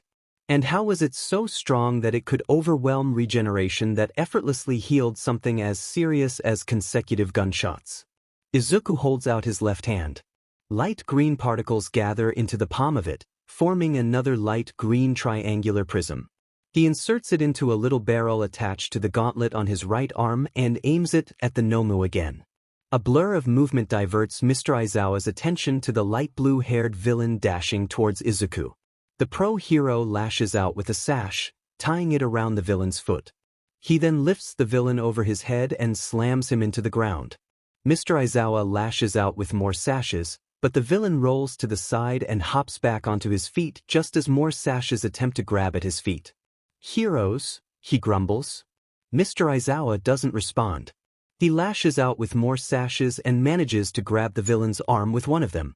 He pulls on the sash, dragging the villain closer to himself and swinging an elbow at the villain's head. With unbelievably fast reflexes, the villain grabs at Mr. Izuku's elbow, using his quirk to crumble the skin of it. Mr. Izuku grunts in pain, ripping his arm away from the villain's grip and punching him in the face before sweeping his leg and throwing him to the ground. After confirming that the villain was in a tight arm lock, Mr. Izuku turns back to Izuku's fight with the 𝐻𝐽𝐽. Izuku holds out his right hand as light green particles gather into the palm of it, forming a glowing, turquoise orb. The 𝐻𝐽𝐽 swings at Izuku, who ducks under the large fist, aiming his gauntlet at the 𝐻𝐽𝐽's side, firing more acid at it. Izuku was playing a mouse's game. Despite the unaffected appearance he put up, he could very distinctly feel the wound on his head from the 𝐻𝐽𝐽's punch. It was only his training that allowed him to pull through the pain and keep on fighting. He won't be coming back up if he took another punch like that. It seemed that he was making progress. After much observation, Izuku discovered that the 𝐻𝐽𝐽's brain regenerated much slower than any other part of its body, including its eyes. It was also the softest and most easily damaged. A portion of the top of the 𝐻𝐽𝐽's brain was completely gone, the portion that couldn't regenerate fast enough to cope with the strength of the acid splashed on it. Izuku hops to the side just as the 𝐻𝐽𝐽 slams another fist into the ground where he just was. Just as the fist drives itself into the ground, Izuku tossed the orb he had created at the ground right beside it. The orb bounces off of the ground, releases a small spark of light, and covers the ground in what looked like cracked, sparkling ice. The ice quickly crawled up the 𝐻𝐽𝐽's fist and feet, pinning it to the ground. It tried to pull out its fist to no avail. Izuku raises his hands and pulls particles of creation into them. A large orange and light blue bazooka appears in his hand with a flash of light. He hoists it onto his shoulder. "I'll be diddly darned if you survive this," Izuku says, aiming at the 𝐻𝐽�𝐽 with the small orange screen that pops out of the side of it. "But I really don't believe that's too likely." Izuku fires his bazooka at the 𝐻𝐽�𝐽. The missile soars right toward the 𝐻𝐽�'s chest and explodes, releasing a great amount of colorful paint. The explosion crumbles all the ice on the ground as well as sending the 𝐻𝐽�𝐽 flying backward into a large boulder far from where it was stuck in. Race Ultimate was always a favorite for Izuku. Despite how big it was, her showstopper was quite light, lighter than his Vandal for some strange reason, easy to run around with and even easier to aim. Plus, even if he missed by a few inches, it wasn't like his target was going to escape the missile's blast zone in time. There was a visible crater in the 𝐻𝐽𝐽's chest where the showstopper's missile hit. The 𝐻𝐽�𝐽 itself was slumped over, its large eyes open, but practically empty. Izuku counted to 15 before disassembling the showstopper and deactivating his ultimate. "Target eliminated," Izuku says. "No." The light blue-haired villain under Mr. Izuku practically screams. "No, that kid wasn't supposed to kill it. That's against the rules of the game." "Oh, shut up, will you?" Mr. Izuku says. "You sound like a kid." Suddenly, he feels sharp pain in his chest. The pain of it makes him clutch at his heart and bend over. "Izuku!" Mr. Izuku shouts. "You all right?" Yeah, Izuku says as the pain slowly fades. "I'm fine." He knew what that pain was. He had his ultimate activated for too long, allowing little amounts of radianite to flow into his heart. It was a good thing that being a radianite came with a biological heart that naturally repelled the stuff, thus preventing him from being poisoned by it. How long had he had his ULT activated for? 5 minutes. Before, he could keep it active for 10 minutes without a problem. Now, just 5 minutes was a bit much for him. A couple months of inactivity was taking its toll on him. It was a good thing that he managed to kill the 𝐻𝐻𝐻𝐻 so quickly. Another 30 seconds and he probably would have been knocked unconscious. It's over, villain, Izuku says, picking up his vandal and aiming his ghost at the villain's head. Call of the villains. You think I won't, but honestly, protocol may matter to my teacher here, but it definitely doesn't matter to me. You've got 10 seconds before I pump your head with lead. The villain suddenly starts laughing. Both Mr. Aizawa and Izuku give him confused looks. Did I stutter? Izuku asks. No, your threat sounds very real, the villain says. It's just that 𝐻𝐻𝐻𝐻 was made to kill All Might, the greatest superhero in the world. Did you honestly think it could be so easily killed by just a kid? Izuku just stares confusedly at the villain for a few seconds before the realization hits him. He turns around quickly to see a large black fist right in front of his face. Thinking quickly, Izuku brings up a wall of particles to block the punch, but he was drained from using his ultimate so much. The 𝐻𝐻𝐻𝐻's punch easily breaks through the wall, slamming into Izuku, who goes flying to the side, spouting BLD everywhere. Izuku! Mr. Aizawa shouts. Izuku hits the ground with a grunt of pain. He's barely conscious enough to acknowledge the pain that flares on his side. Izuku-kun, he faintly hears a girl shout. He was starting to feel his eyelids grow heavy. He tried to fight off unconsciousness, but that wasn't exactly a fight he was winning. The last thing he feels before his vision goes dark is something holding him up into the air by his legs. Izuku! Mr. Aizawa shouts. The 𝐻𝐻𝐻𝐻 goes over to Izuku, bends down, and picks him up by his legs. Then, it raises him high into the air as if to slam him into the ground. Mr. Aizawa wants to lash out at the Izuku's arm with one of his sashes, but that will require him to release the villain trapped right under him. That would be a huge mistake. Plus, if he let him go now, might never catch him again. However, as a hero and his teacher, the safety of his students should be his priority, not the custody of a villain. Making up his mind, Mr. Aizawa releases the villain and swiftly uses a sash to grab Izuku's arm and pull him from the 𝐻𝐻𝐻𝐻's grasp right before it could slam the boy into the ground. The villain attempts to grab onto the hero's ankles, but Mr. Aizawa jumps over his hand and stomps on the villain's wrist, pinning it to the ground. A split second later, Izuku's body lands in his arms.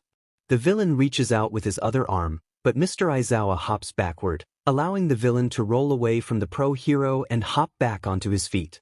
Kill the boy, 𝐻𝐻𝐻𝐻, he shouts. We can't allow someone as powerful as him going against him in the future. The 𝐻𝐻𝐻 starts charging toward Mr. Aizawa. Mr. Aizawa knew all he could do was dodge.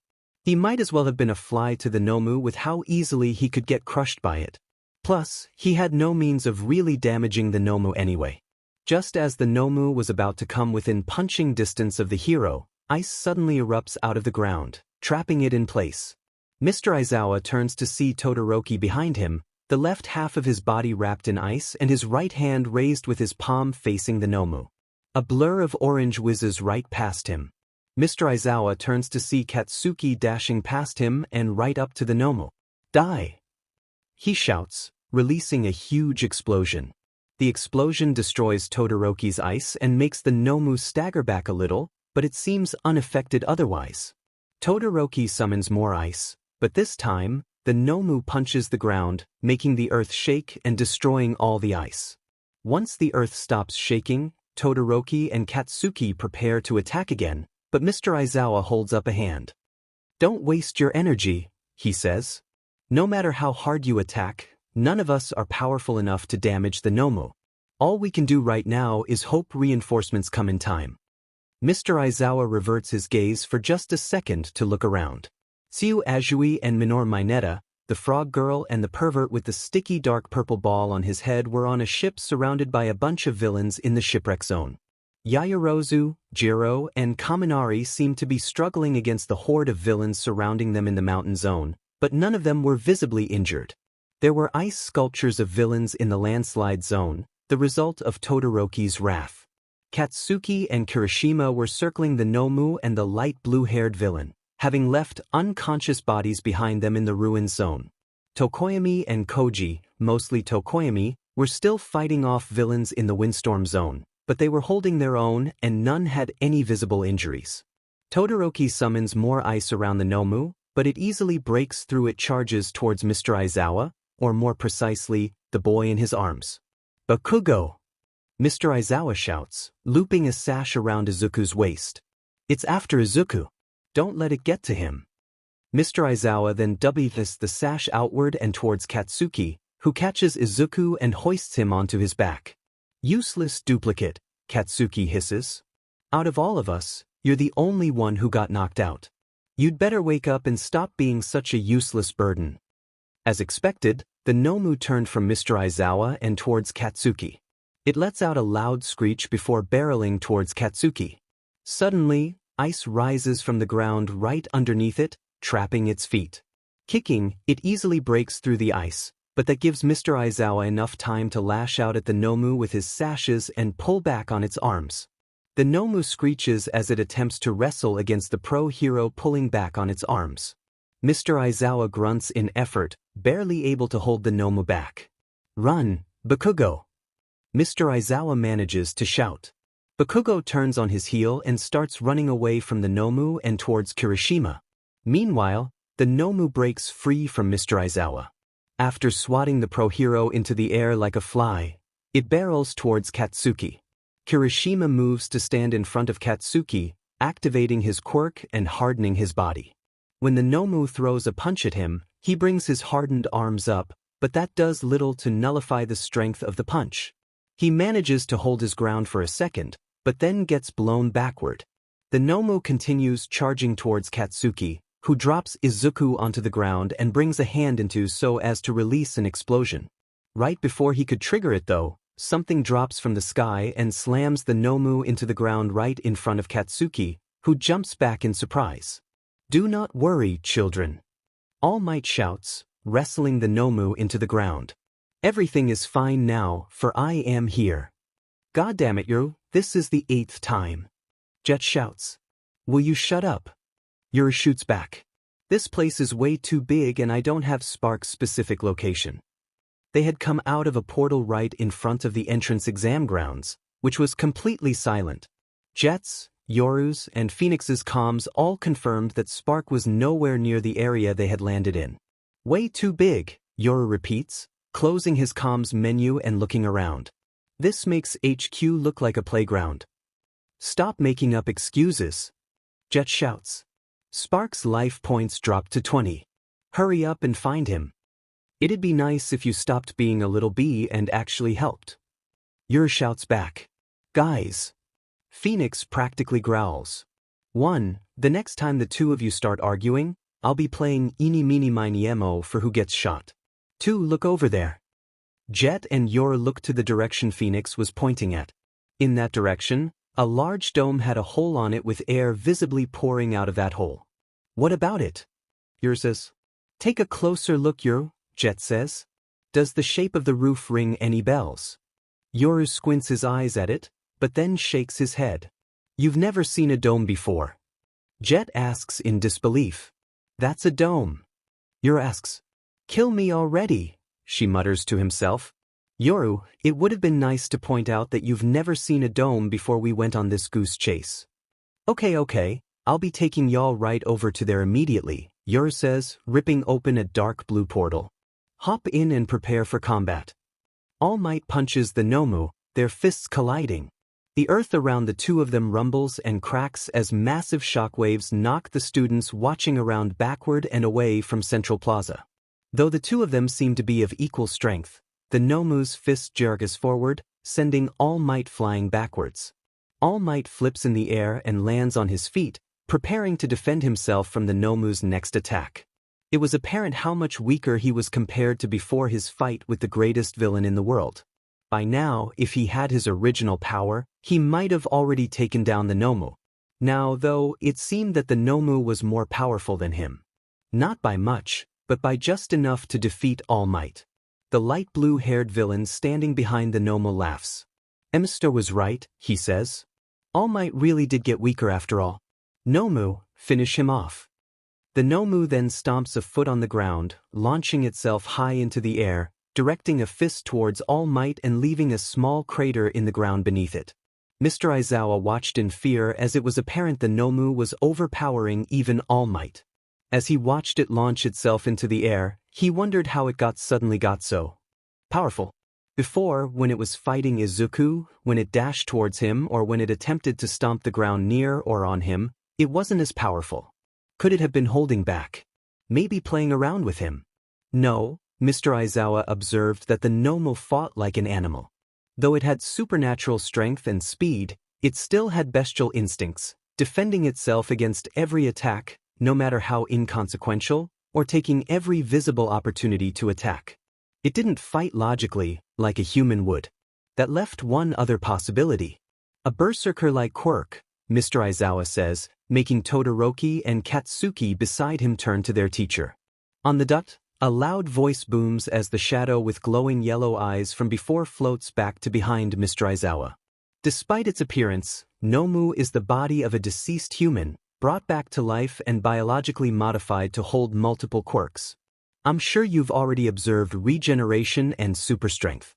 One of them, indeed, makes the Nomu stronger physically when taking more damage, a quirk that syncs perfectly with regeneration. So, fighting Izuku earlier. Izuku's fight earlier strengthened the Nomu massively, it booms. Actually, it may even be the reason why it can overpower All Might. Mr. Izuku watches as the Nomu slams a fist downward onto All Might's crossed arms, pushing the hero's feet into the rocky ground. All Might, in a burst of power, manages to push the Nomu off of him and PPS his fist back to his ribs. With a mighty roar, he uppercuts the Nomu's jaw, a burst of wind backing his fist from the sheer power of the uppercut. There's a loud crack and the Nomu goes flying into the air and straight through the top of the USJ dome. A minute later, the Nomu comes crashing right down, hitting the ground right in front of All Might and eventually rolling to a stop. A few seconds later, All Might slumps over, breathing heavily. He raises his fist into the air in victory. The students of Class 1A around All Might start cheering and raising their own fists. Mr. Izuku walks over to Izuku's unconscious body and picks it up, checking the boy's breathing. He was breathing steadily, which was good. With some aid, he'd wake up in a few hours. The light blue-haired villain starts chuckling, making everyone turn to him. What's so funny? Katsuki shouts. You didn't think that defeating the Nomu would be that easy, did you? He sneers, pointing behind All Might. All Might, Mr. Izuku, and the students of Class 1A turn to the Nomu in disbelief to see the Nomu getting back onto its feet, standing back up as if it hadn't taken any damage at all. You ought to be ashamed, All Might, the villain says, chuckling. A high school kid did more damage to it than you, the strongest superhero in the world, did. Ironic, isn't it? Finish him off, Nomu. Then kill the boy. Just as the Nomu is about to attack All Might again, a bright dark blue portal appears right in front of the Nomu, making it stop in curiosity. 𝐒𝐮𝐦𝐦𝐚𝐫𝐲, the light blue-haired villain shouts. That's not me, the shadow, 𝐒𝐮𝐦𝐦𝐚𝐫𝐲, booms. Plus, my portals don't look like that. Out of the portal, 3 figures walk out, all of them with guns in their hands. In the middle is a tall man with a dark blue mohawk and black on the sides. His eyes were glowing dark blue and he had a mask covering his mouth.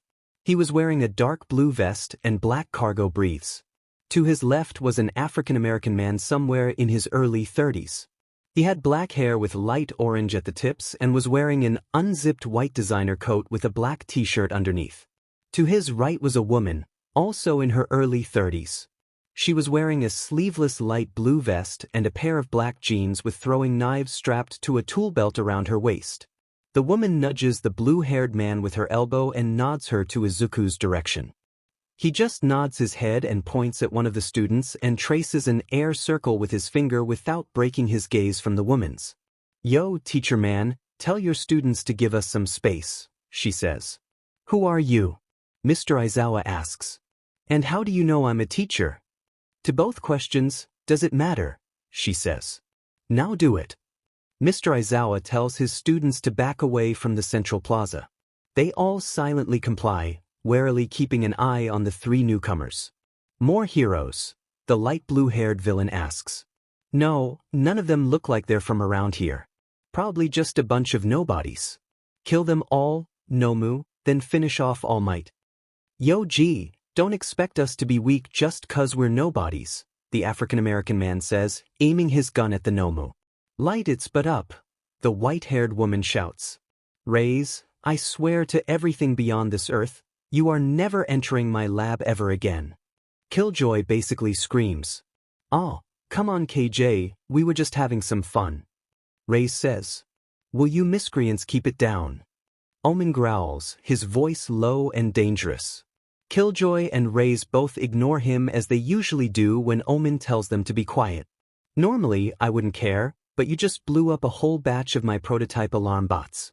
Killjoy shouts, her voice bouncing off of the stainless steel walls of her laboratory. I can't even count how many times I told you those were off limits. I must have forgot, Raise says, tapping her chin thoughtfully. My bad. Won't happen again. Course it won't happen again. The next time I see you in my lab, I'm literally going to activate all my sentry bots on you. Killjoy growls. Ugh, those took me 4 months to make. Now I'll have to redo the manufacturing process all over again. Killjoy, seems your revival went well, Brimstone says, walking into the laboratory. Oh, hello Commander. Killjoy greets as Raise politely says Commander, and salutes.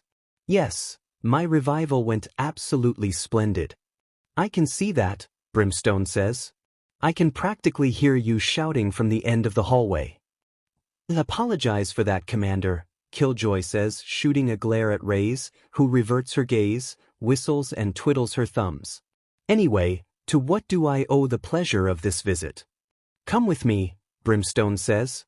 Not you, Raise, just Killjoy. Yes, Commander, Killjoy says, turning to Raise. Out. Ah, but no buts, Killjoy says pointedly. Get out. Raise pouts and turns to leave the laboratory. For you information, that swarm grenade in your pocket is still linked to my detonator, Killjoy says. You have 10 seconds to hand it over or you'll have nanobots chewing through your skin. Raise pouts again, digging into her pocket and tossing a swarm grenade to Killjoy, who deftly catches it with one hand. Okay, Commander, lead the way, Killjoy says. So, I've been testing recent frequencies on the void machine Omen, Yoru, and I have built a while back, Sova says. And dash, you mean the one that nearly got the whole squad killed and all of headquarters destroyed. Killjoy cuts in, turning to Brimstone. I thought you ordered that machine to be destroyed. I did, Brimstone says. But I never destroyed it, Sova says. Shoot me later. Anyways, I was testing different frequencies on the void machine and, when I tuned into this specific wavelength. Sova presses a few buttons and rotates the large metal dial on the center of the console to the left slightly. Killjoy suddenly hears a small ping in her right ear. She's quick to reach up to it and hold the small red button on her comms device, projecting a small orange screen right in front of her eyes. On it were 5 small squares underneath Operation Preservation in big orange letters, one for Phoenix, Jet, Spark, Yoru, and Killjoy. No vitality intel was provided and communications line was disabled, but it is indicated that Phoenix, Jet, and Yoru had their ultimates active. Spark's box was blank. This is progress, Sova says. However, I've tried every wavelength and couldn't find a frequency that did more display than ULT usage. In order to do so, we'd need to upgrade the machine. Perhaps, in time, we'll be able to locate our fellow agents. I vote to find another way, Killjoy says. The last time we tried to use this janky thing, our headquarters almost got swallowed into a black hole. Plus, back then, it was thanks to Yoru that we managed to avoid overall annihilation. Yoru isn't here with us. This project is much too dangerous to proceed. You got a better idea? Sova asks. Killjoy doesn't answer. Instead, she scowls and turns her head away. Fine, I'll help you with the project, Killjoy says. But if something happens to headquarters or any of the other squadmates, I've got it, 𝐒𝐮𝐦𝐦𝐚𝐫𝐲 says, holding out a packet of paper to 𝐒𝐿joy. These are the blueprints of the machine as well as a basic overview of how rifts work. 𝐒𝐿joy takes the papers from 𝐒𝐿's hand and schemes through the first few pages. Oh, how are we holding up against Kingdom? 𝐒𝐿joy asks. They've been pressing harder than usual on our radianite storages, Brimstone says. So far, only Omen, 𝐒𝐿, and now you are working on this project. We've prioritized defense now, but I'm not sure how long this system will work. Eventually, we'll have go on the offense again. However, without Yoru to case out our targets or Jet, undoubtedly our most aggressive attacker, our success rate will drop. I don't think Kingdom knows that we're missing 4 of our most offensive agents, but I reckon it won't be long before they find out if we keep going on the defensive. Why'd you put me on this then? 𝐒𝐿joy asks. Y'all need a strategist. You're the smartest mind we have, 𝐒𝐿 says. Plus, the 2 of us can't complete this on our own. Fine then, 𝐒𝐿joy says. But I'll be multitasking. Half of my efforts will be poured into this and the other half will be poured into defensive and offensive approaches. Is that okay with you, Commander? That's fine, Brimstone says, crossing his arms. A small ping rings out. Brimstone holds up his arm and presses a button on his bracer. A small orange screen is projected from it. Reyna, Cypher, and Breach have sent an alert that one of our reserves in Morocco is being attacked, Brimstone says. I gotta get over there and assist them. You guys just focus on this project. At that, Brimstone leaves. So are you going to start reading the papers or not? 𝐒𝐿 asks. Yeah, I'll get to it, 𝐒𝐿joy says. It's nice to go out and get a good workout every now and then, Phoenix says, dusting his breathes. His whole body was still wreathed in flames. Though the battle was done, the familiar warmth of his fire was something he found comfort in feeling after so much time of inactivity.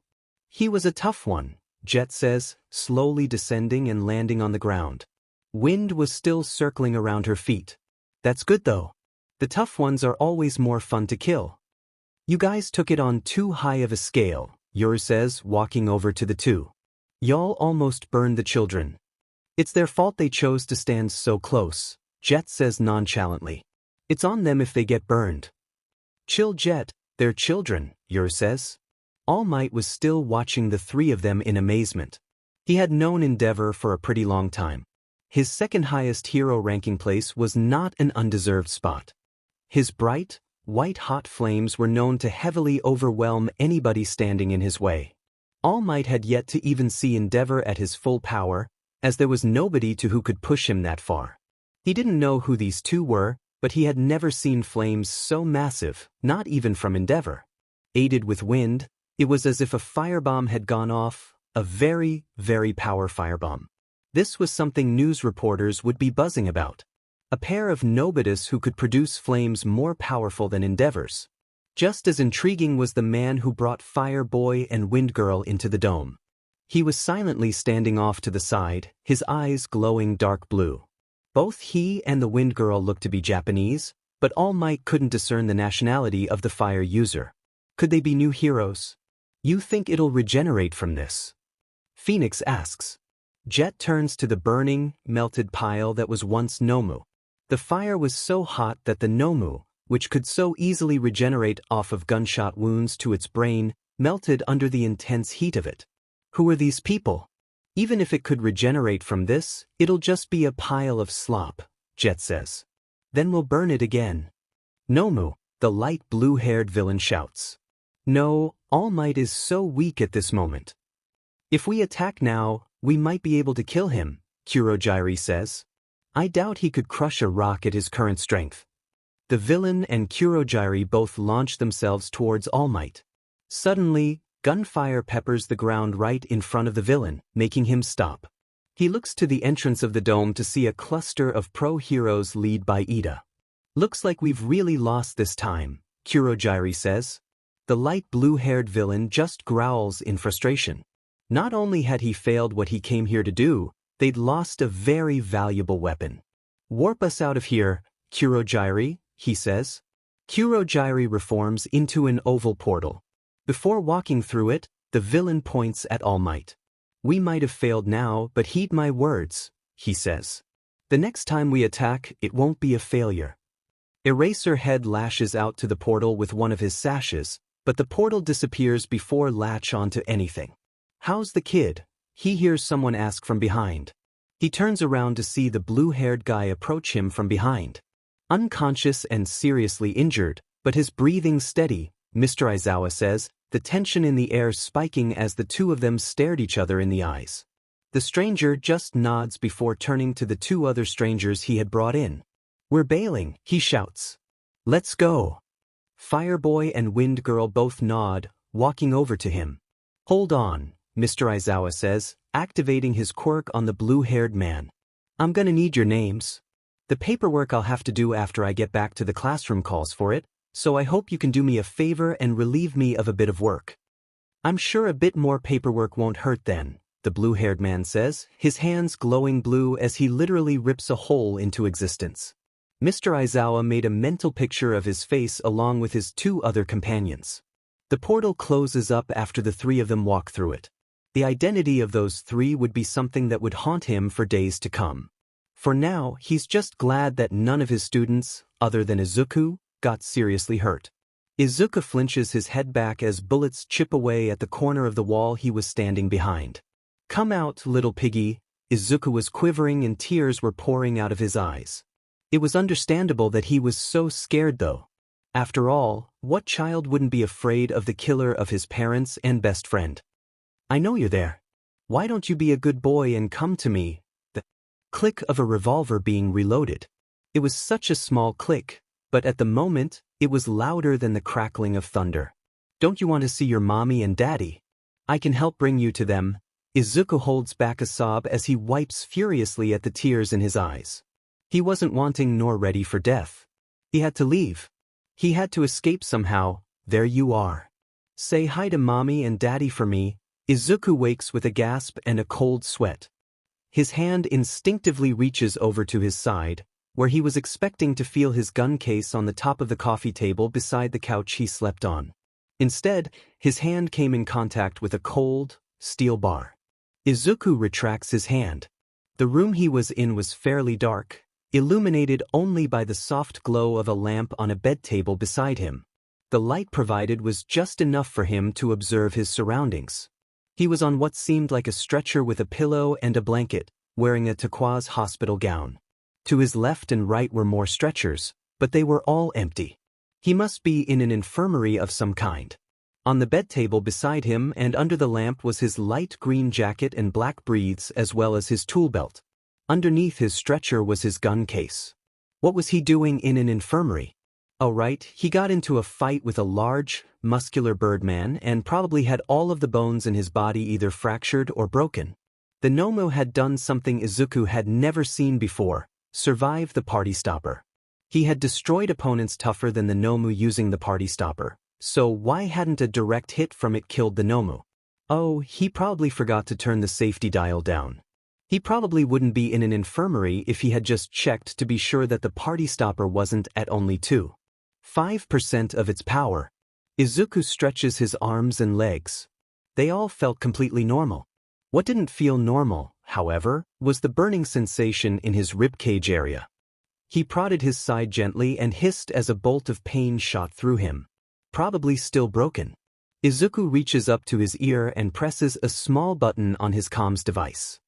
He realized that it had been months since he had last pressed it. A small orange screen projects in the corner of his eye. On that screen were 4 boxes, one with Jet's face on it, one with Phoenix's face on it, one with Yoru's face on it, and one with Izuku's face on it. All of them had full vitality points at 100, save for Izuku who had 85 points. Underneath Jet's and Phoenix's boxes were the words Apartment B. Underneath Yoru's box was the word Unknown and it was indicated that Yoru was in his ultimate. At first, he was a bit skeptical as to why Yoru would have his ultimate activated. Then he realized that this was Yoru. There were dozens of reasons why he would have his ultimate active. The real good thing though was that Izuku now had Jet's and Phoenix's location. Maybe he'd find the time to track them down later.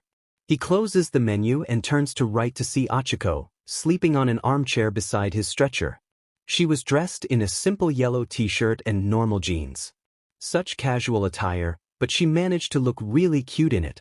Her head was leaning against one of the handle on Izuku's stretcher and her hands were slack by her sides.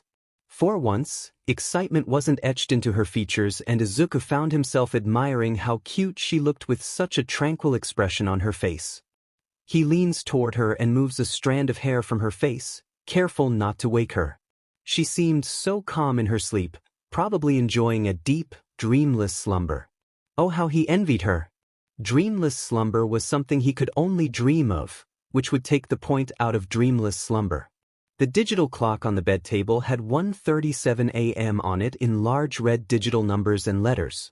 Izuku lies back onto his stretcher, laying his head on the soft, white pillow and staring up at the ceiling above.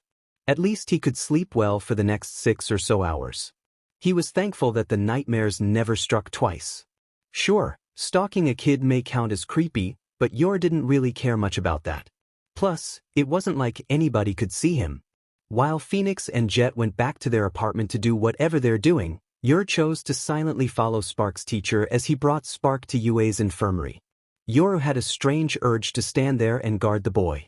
Sure, this world might be a peaceful world unlike his own chaotic and danger-filled one, but his big brother SW's was flipped when he saw Spark in such a vulnerable condition.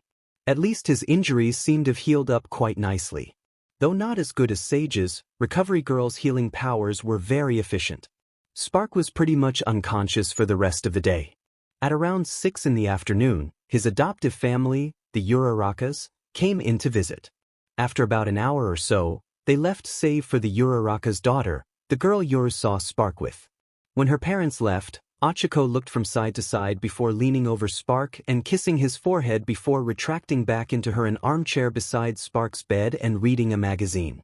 The motion made Yoru's fingers twitch slightly and he felt an emotion that he couldn't quite name.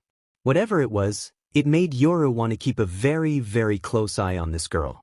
It was a ridiculous feeling. The girl was just a normal girl. She barely knew how to fight and didn't seem to have a single unfair BLD cell in her body. Still though, it wouldn't hurt to keep a loose watch over her. Not too long after Mr. and Mrs. Uraraka left, Spark's teacher, Eraserhead, walked into Izuku's infirmary room, followed by another boy who was around Izuku's age. He had blonde, spiky hair, red eyes, and an expression of permanent anger. He looked strangely identical to an older version of that other boy in the photo Spark always brought everywhere. Eraserhead and the girl sitting beside Spark shared a couple of words. The boy who came in with Eraserhead called Spark an idiot and berated him for putting himself in danger by fighting a beast that meant to take down the #1 superhero, using the name Izuku. Yoru would have pulled out his pistol and shot him out of impertinence if it weren't for the twinge of concern in his voice and the fact that he was supposed to be there without Spark's knowledge. After the two of them left, nobody else came in save for Recovery Girl who came to check on him every now and then. At around 10 at night, Yoru let himself fall into a light slumber. Sure, he was supposed to be watching Spark, but he had to let himself sleep as well. At around 1:30 in the morning, Yoru snapped awake to a small gasp and heavy breathing. His head turned to Spark's infirmary bed, where the boy was sitting up and gasping. Probably a nightmare. Yoru watched as Spark's eyes roamed around the room as he checked his surroundings. After that, his eyes went to the bed table, where his agent outfit was sitting on a bed table under a lamp, and then to under his bed where his gun case was sitting. Then to the girl sitting in the armchair beside his infirmary bed. The way he looked at her. Yoru could tell that Spark really cared for her just by the way he looked at her. Which means that he really needed to keep an eye on her. He just needed to make sure that Spark's care wouldn't lead him down a road of pain. Spark laid back down onto his stretcher and, after a few minutes of staring up at the ceiling, closed his eyes and went back to sleep. Yoru, meanwhile, decided it was time. That he went back to his apartment.